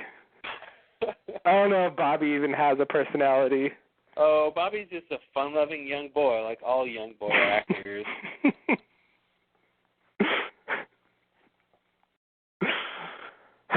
Yeah, he pretty much just acts happy. Mhm. Oh, yay! That's all he's got. Yay, I'm excited. Yeah. It's really a big stretch for a kid actor to play excited. I guess it is. They have no experience with that. The method doesn't work. Mhm. Yeah. Yeah. All right. Anything else from these episodes that we missed? Let me think. Oh, I'll just say about Lumen, since she's the major Light at the end of the tunnel. guest star. Yeah. Yeah, is that what she's supposed to be? I don't even know. I guess that goes back to the main point. Like, I don't even know what role she's supposed to play for Dexter. Mhm. I mean, they definitely seem to be setting up some kind of relationship between them. And it's sort of like she is she shares the sort of traumatic background that Rita had, but Dexter's actually able to, not hide the dark passenger from her. So I could see that being a way they would go, but I don't think they really have time, or they're really going to go too far down that road. So I don't know exactly what the endpoint's going to be. But the main thing I wanted to say was, I don't think Julia Stiles has done a bad job personally. Like, I think she's done fine with the character as written, but I think there's something strangely cold and detached about her character. Maybe it's the way she's playing it, but I feel like it's also the way she's written. Like, it seems like she keeps doing things and acting out and being kind of impulsive and not really realizing that she's doing that, not really sort of appreciating Dexter's help sufficiently. It seems like she's just very reactive, and she's not given a lot of really sympathetic moments. I sympathize with her in the abstract, but they don't give her a lot of times where it's easy to sympathize with her, because a lot of times she is just kind of doing things that are causing problems for Dexter and expecting him to help, and not even showing that much gratitude a lot of the time. So yeah, I mean, I think a lot of that was mostly in the beginning. I think that started to change in the recent episode, but I think it had to do with her trauma and her shock of what happened, her inability to. She's not being rational, so I don't think you should expect her to be. I think you're really supposed to sympathize her with her abuse story. I mean, anytime she goes into what happened, I think is when you're supposed to really understand where she's coming from and sort of forgive her for, sort of being reckless and getting Dexter involved in it, because her trauma is so significant and severe and sort of unique to the show. But I think that's why her character kind of comes off like that. But I mean, I agree with you in general. She is reactionary, and she doesn't really know what she's doing. I mean, they set it up, pretty purposefully. Like when she's going to go shoot the guy at that park under that bridge or whatever. Right. She didn't do her research. She's going off of smells and sights and sounds and things to track people down, and so it's a little different. But right. It's strange. I mean, again, it really comes back to what's the point of Lumen this season, and it just kind of seems like Dexter's helping someone in need, and he's getting something out of it, but it's not as clear cut as when he was, any other season when he has the relationship with sort of the main guest star. Like, this is probably the most ambiguous relationship, and I think for a lot of reasons, namely the situation that that he finds her in, being sort of feeling responsible for her rescue in the beginning and all that, and then the whole thing, that's coming after Rita's death, and I think the fact that she's blonde is weird. I think honestly it's a really simple production thing. If she was brunette or something, I would feel a lot less likely to believe that there's any sort of Rita substitution going on here. Mm-hmm. But just by fact that she's blonde makes me want to think that a little bit more, and that doesn't mean it's true, obviously. Right. Because it's just her hair color. But, yeah. And Julia Stiles' hair color is that, so. And that's the thing. They didn't color her hair like that on purpose. That's her natural hair color. So. Yeah. I think for both actresses. So, yeah. It's just, you can't really look too far into it. It's just there, though. So I don't really know what to do with Lumen. I have enjoyed how Julia Stiles has played her pretty much, but it's, she's, her sympathy scale is weird because there's a lot of, her just causing trouble for the main character, which is always annoying, and a lot of her not understanding what's going on and stuff like that. But I feel like she's gotten better, like the last episode or two. Even I think Dexter's approach to her has sort of changed a bit. Once he started letting her in, I think she got, he lets her stay at the house, and then she meets Harrison and all that stuff. So I think they're trying to soften her up. I think you're right, but there's still something hard to connect about her. And I guess just for comparison, like what they did last season with Trinity, like the scenes where he's talking about his own like family tragedy, and he goes to his house and he tries to kill himself, and and then he thanks Dexter for saving his life. Like I thought, even though he's evil, he's a bad guy, and you see him being as bad as he can be with his family and all that. I thought he played those scenes sympathetically. You could connect to his tragedy in those scenes, even though he's an evil guy now, and he's been killing people and reenacting that for years. So even though like he's not a sympathetic character overall, he's playing it sympathetically in those scenes. And I guess I feel like Lumen has a sympathetic story, but she doesn't play it sympathetically. Well, yeah, and it's probably because she's trying to get Dexter to kill people for her. I mean, that you have to be sort of dogmatic to make that point come across. Yeah. And you're not. That kind of doesn't line up with a sympathetic personality to be that sort of aggressive as she is. Right. Yeah. She's supposed to be vengeful and stuff, but I guess I just. And another part, her large, like you said, her story is sympathetic. We didn't actually see the abuse. Yeah, so that's true. We didn't experience it with her. We don't really know who she was beforehand.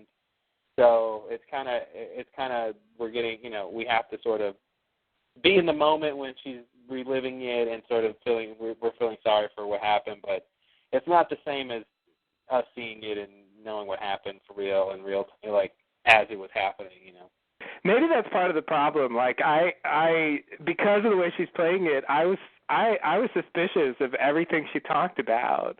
Mm-hmm. When she initially said there were others, I doubted it until we actually saw one of them. Yeah.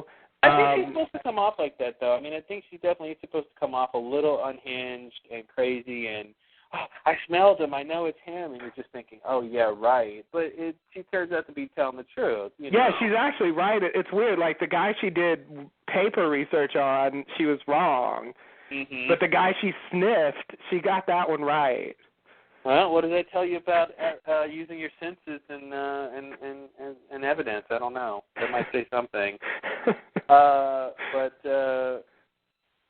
I did like that bit, even though the resolution of that episode was ridiculous, and the kill of the week, I agree, was pretty weak.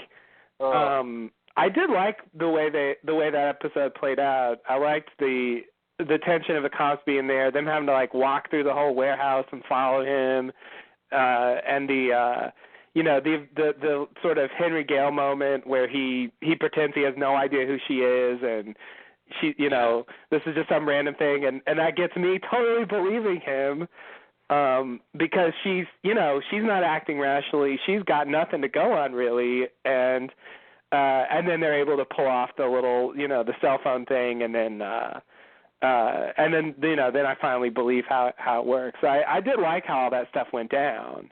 Yeah.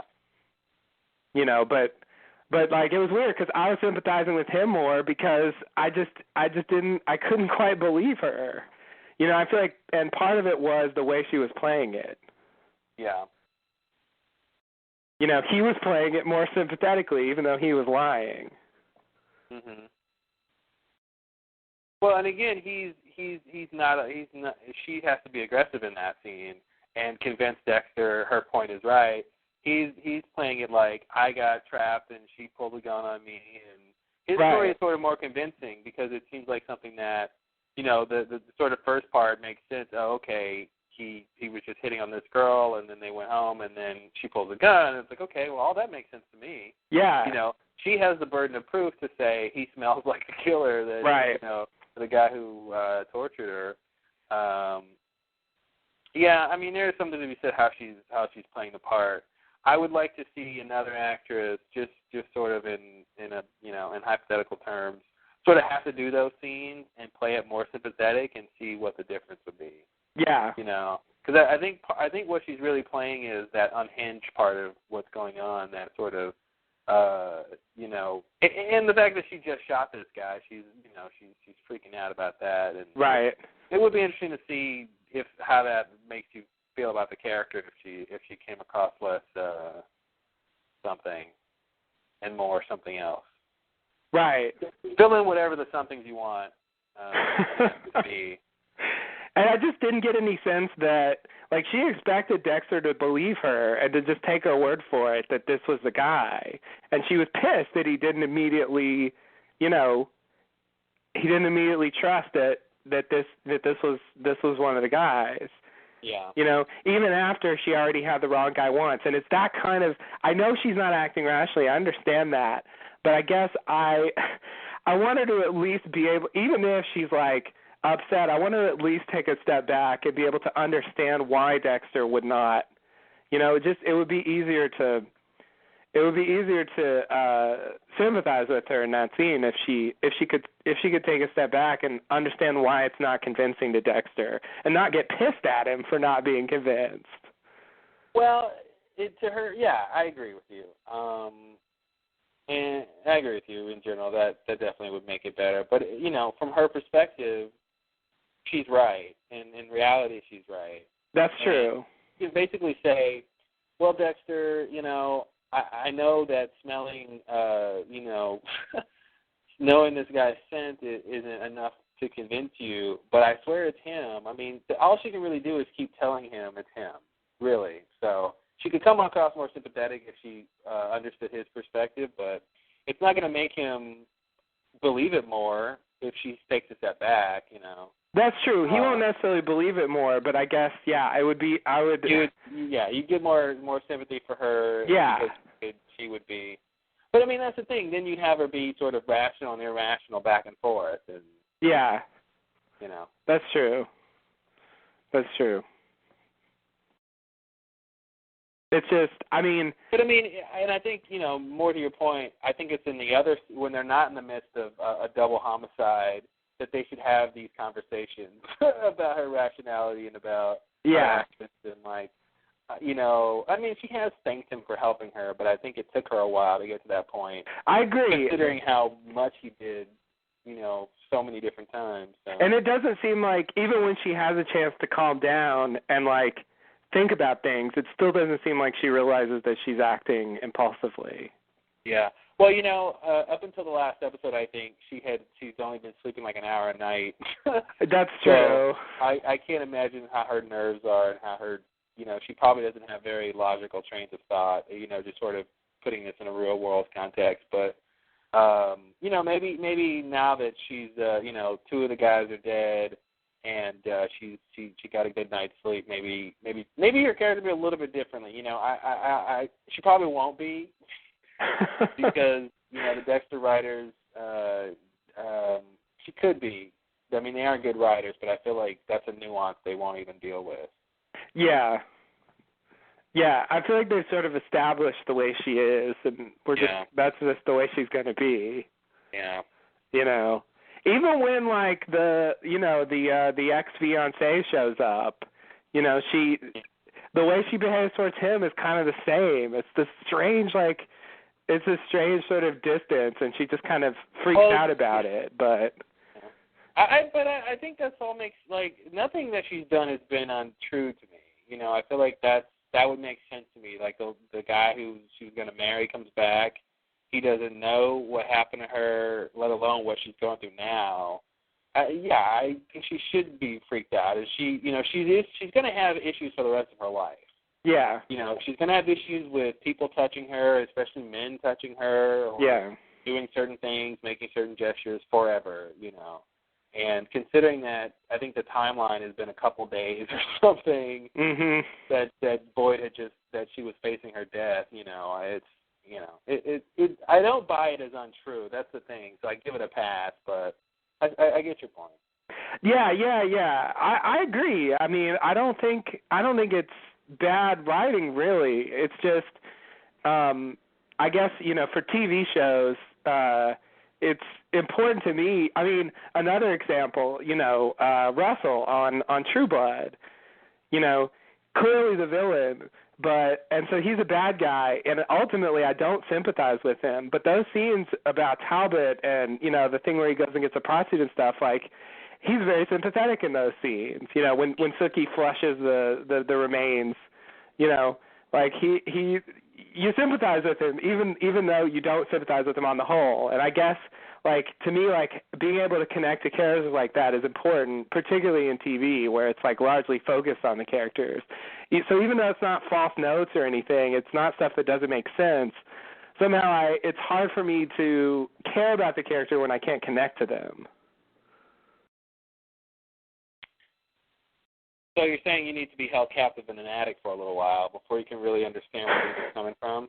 Maybe so. And maybe you're right. Maybe it's as simple as I don't really have a direct concept of what happened to her, and it's all just kind of vague, and so maybe that's what's holding me back. I don't know. That's a good point. I hadn't really thought about that.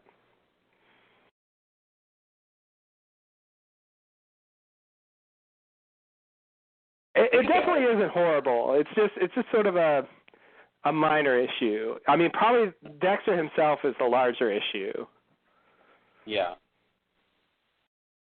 Because I feel like Dexter also doesn't really play off Lumen the way I want him to, and a way that I would find easier to, you know, care about and get involved in.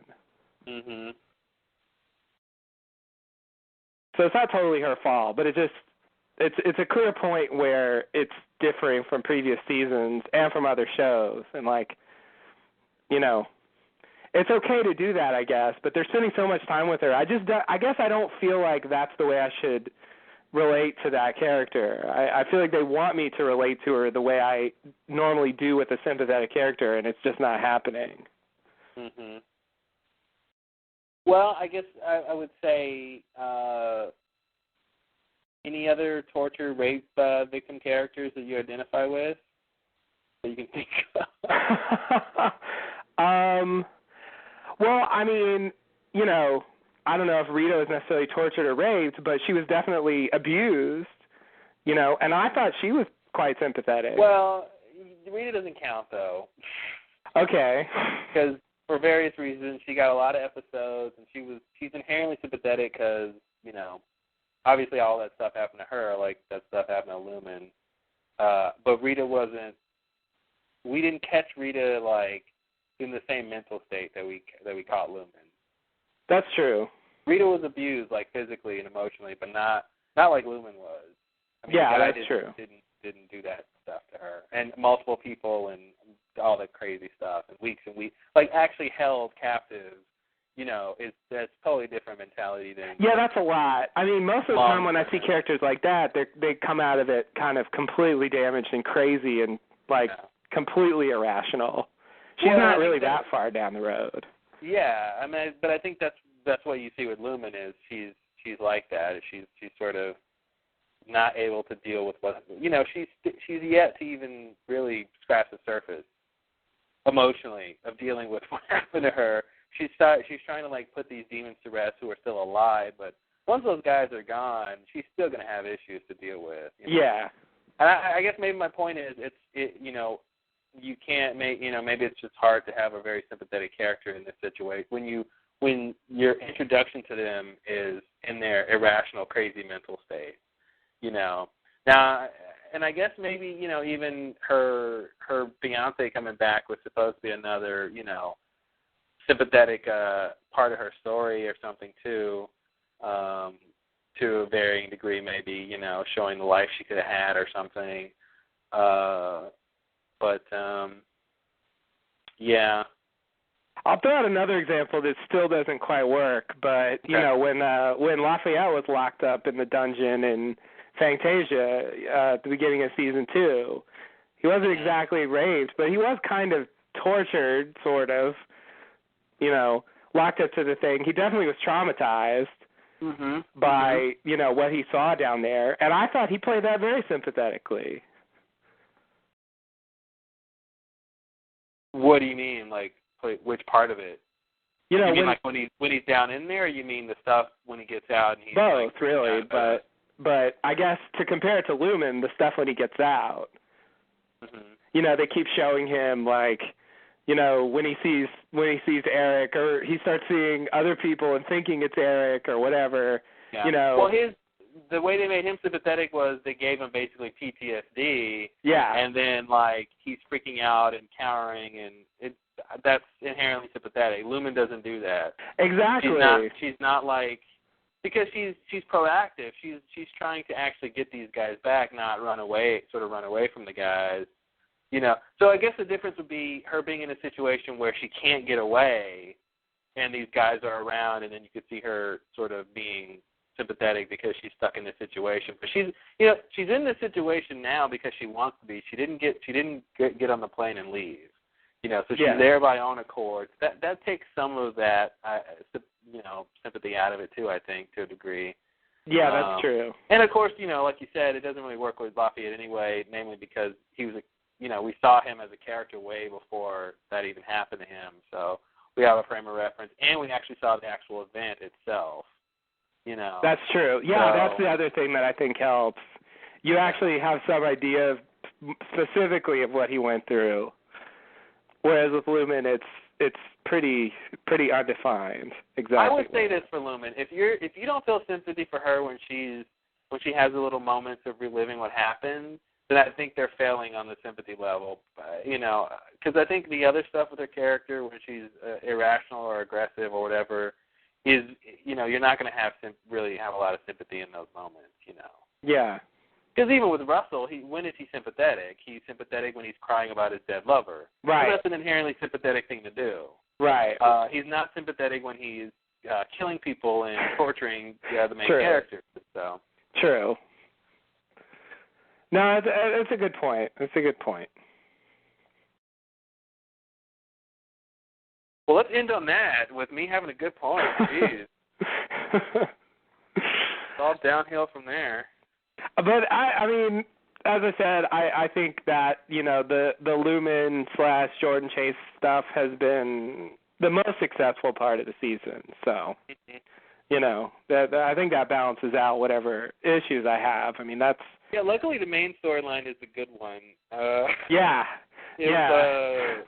If the Batista and Maria marital problems were the most interesting thing, we'd have an issue here.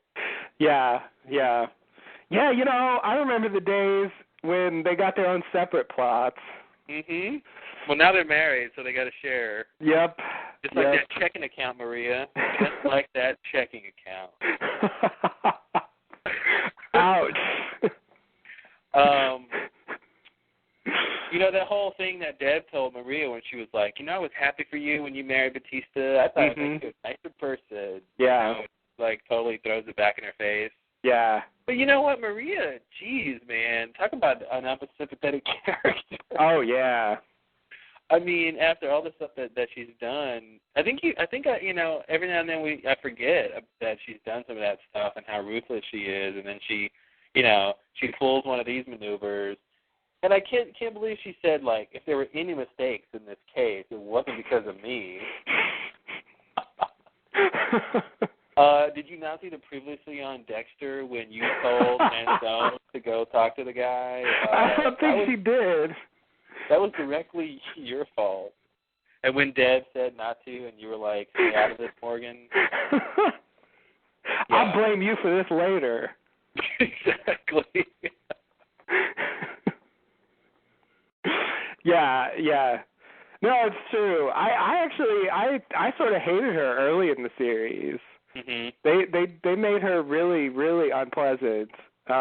She had a big conflict with Deborah early in the series, and then there was that weird thing that they totally dropped where she was hitting on Dexter all the time. Yeah. That was really weird. But then, yeah, they had that whole thing with the new woman. I forgot what her name was that they brought in to replace her.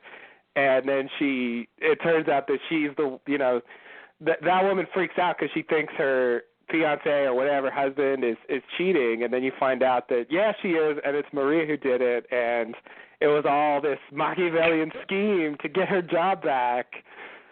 And it's like, wow, I didn't really think she was going to do that. Go that far? Yeah. Yeah. Yeah. I do think they've softened her up in the last couple seasons, so this most recent thing that she did seemed a little bit harsher than I'm used to out of her. Yeah. But it is in keeping with her history, and I guess I'd rather have her... Especially when that guy comes in the picture, right? I mean, anytime the boss comes into play, she gets in that mode of like, okay, I got to, tighten up the deck here. Definitely. Yeah, you're right. It was really him that produced that earlier situation, and this season too, I guess. He just, that guy is just awful. He just comes back and he's like, he's just like, you guys all suck. I have nothing good to say to anyone. Yeah, he just freaks Maria out, and she stops thinking or something, or just she goes too far. And I mean, even the plan that they had that night at the club didn't make sense. You know, like Deb said, like if we're gonna catch the what do they call the Morte boys or whatever? The Fuentes brothers. Fuente brothers. Yeah. And if we're gonna catch them outside the club, shouldn't we be outside the club? And don't worry about it.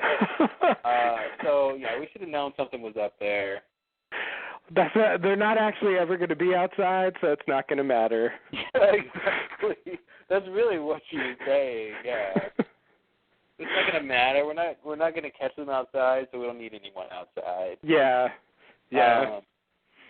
I actually thought something was going to happen when they said that they realized there must be a secret entrance to the club. Mm-hmm. I thought somehow that was going to lead to more of the Morte stuff, or whoever the Morte big boss guy is. Yeah, that makes sense. I think I thought that for a second, but yeah, they didn't even talk about the secret entrance again. It was just a throwaway line to explain how they got in there. Secret entrance, or no one was watching the front door. Either one, guys.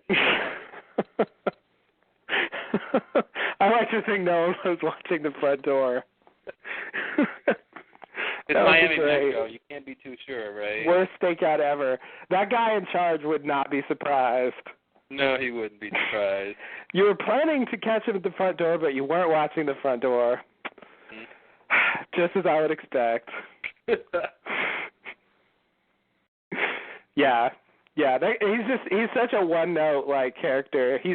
To me, he's just like the chief in an 80s cop action movie where he just exists to come and yell at people. Yeah. And he's going to take away their badge. You're out of line this time, and this time you went too far. One more shot, or I'm going to cut you off.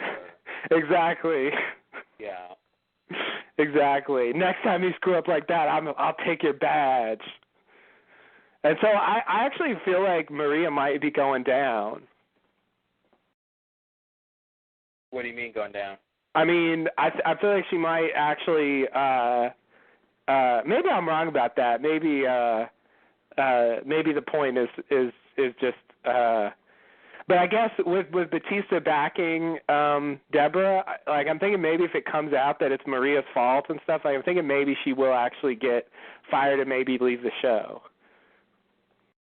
Oh, yeah. I mean, I would see that if the actress wants to leave the show. Yeah, I don't know anything. That's not a spoiler. It's just a speculation.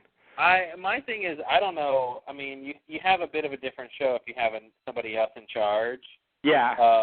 So unless they want to make the show sort of a little bit about who the new person is in charge, I think they're not going to do that. Yeah. I would imagine that it's not going to come to anything, that the case is closed. Unless there's more to the case, that this incident is closed. Because I felt like, but the Batista thing was just him telling Deb, you're like my kid sister, I love you and I'll back you, but his report's gonna say what really happened and back Deb basically. Yeah. But since Manzone already moved up, I feel like it's not like we're waiting for it to go to trial or anything. I feel like it's closed, like what happened that night. Like they filed their reports, and the contention was who's going to say what in their reports. Right. And we got who said what, and I feel like that's it. The end. I don't think Maria's really going to get much more heat now that she's solved the problem. Because if she didn't fire Deb, then yeah, she would need some. She'd have the heat would be on her basically. Yeah. And I would be like, okay, well maybe she's gonna get fired, or the guy's gonna come back and try to take her job again or something. But right. But since since Deb is on leave and Manzone got moved up, and it seems like it's squashed, to use an urban term. They squashed it. Or a rural term if you're a farmer. True. Or a British term if you're a British. Well, there it is. Isn't that a British thing? I don't even know. Squash? I don't know. Is squash a British thing? Is that what you're asking me? Yeah, the game. Oh, the game. Oh, okay. Sorry. Probably. It sounds like it. Croquet is more British, but squash is pretty close. Is squash like croquet? Oh, it's a racket sport. Yeah. I don't think they're the same thing, but I think they're hoity-toity sports. Okay. Yeah, it looks like it is. I was right. Yay. Okay. When I make up facts, sometimes they're true. Mm-hmm. That's the lesson. So anyway. Some might say you didn't make it up then. Some might say. But anyway, anything else? Let's see. No, I think that's about it. I think that's good. Let me see. No. Covered that.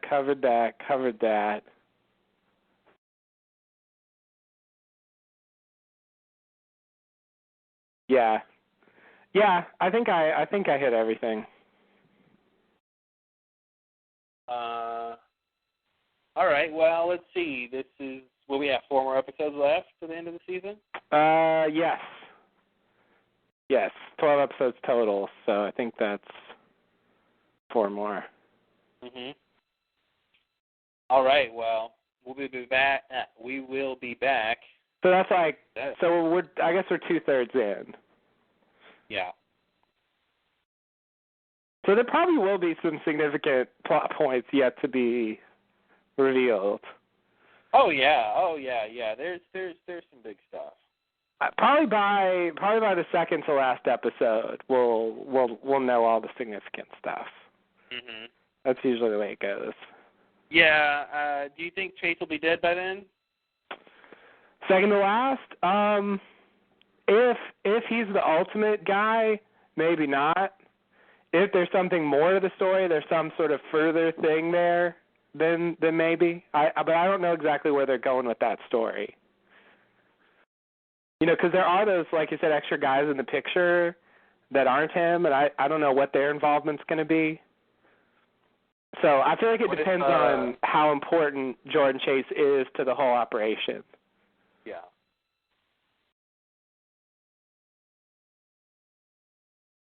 Well, we'll see. I don't really know myself. Although I'm thinking... Dexter did kill Jimmy Smits in the episode before the last one in season 3, which is kind of strange.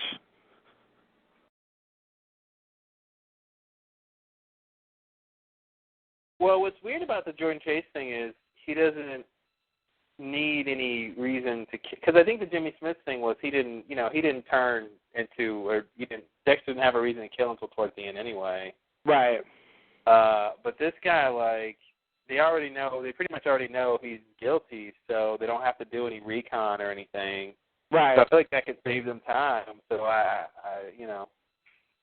he's probably going to be hard to track down, though. He's probably going to be hard to get in a room by himself. Right. It's just down to the practicalities of getting to him.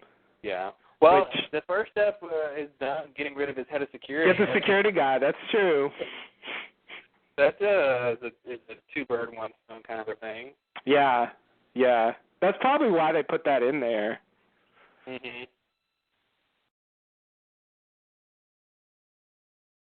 Yeah, I mean, I wouldn't be surprised if these other two guys in the picture are in this organization or at some level or connected somewhere. Yeah, that's sort of what I'm expecting. That's the other thing I meant to mention. I do actually like that little background detail of Boyd listening to these motivational tapes, came to be significant. It's I just appreciate it when shows put in little things that don't seem to matter, but then later on they matter more. Yeah. That's just a nice sign that they planned something. Mhm. Because I think when we did the podcast about those episodes, we didn't even mention that. Yeah, I mean, it's not a detail that matters until they tell you it matters. That's one of those weird things about it, because any other time it would have just been background for the character, but since the character specifically is, knows the guy who does that stuff and they have a shared history, it would be weird if they didn't, it'd be kind of weird if they didn't have, Boyd listening to him or something. Yeah. Once we find out that this guy's a motivational speaker.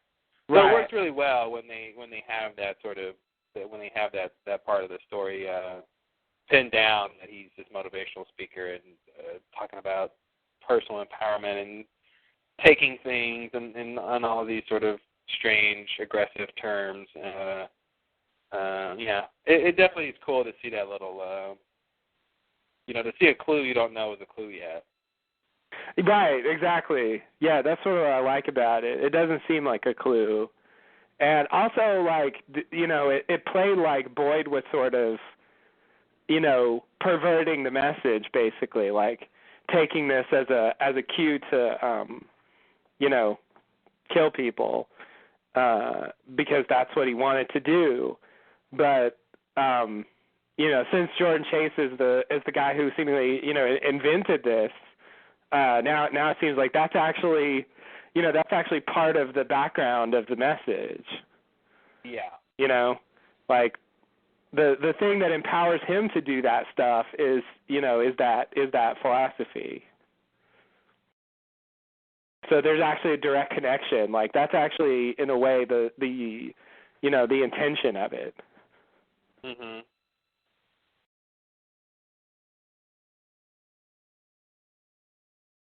Yeah, that part of it works pretty well, that part of the story. Yeah. I like that. In retrospect, like Boyd, I didn't appreciate Boyd enough when they originally showed him. Mhm. Well, I think I appreciate Boyd just fine. I don't feel like he deserves too much more. But I didn't think Boyd was that great. I mean, I like that actor, but I really wasn't that impressed with him as a character, like as a villain or anything. The little, switcheroo or whatever when Dexter tries to incapacitate him, and he ends up getting tranked himself. That was cool. Mhm. But other than that, Boyd was a little whatever to me.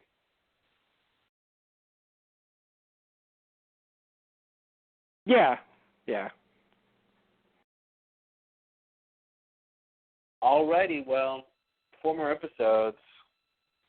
I guess we'll try to be back maybe in 2 episodes or something like that, and then we'll have a last podcast to cover the last 2, maybe. Yeah, that sounds good. Something like that. Yeah. All right. Well, thanks for listening, everyone. We'll be back a couple weeks with the next 2 Dexter episodes. That's right. See you then. I want to say thanks and namaste. Oh, no. Taking it old school. I know. It's habit. But until next time. We will say it again someday. Anyway, see you later, guys.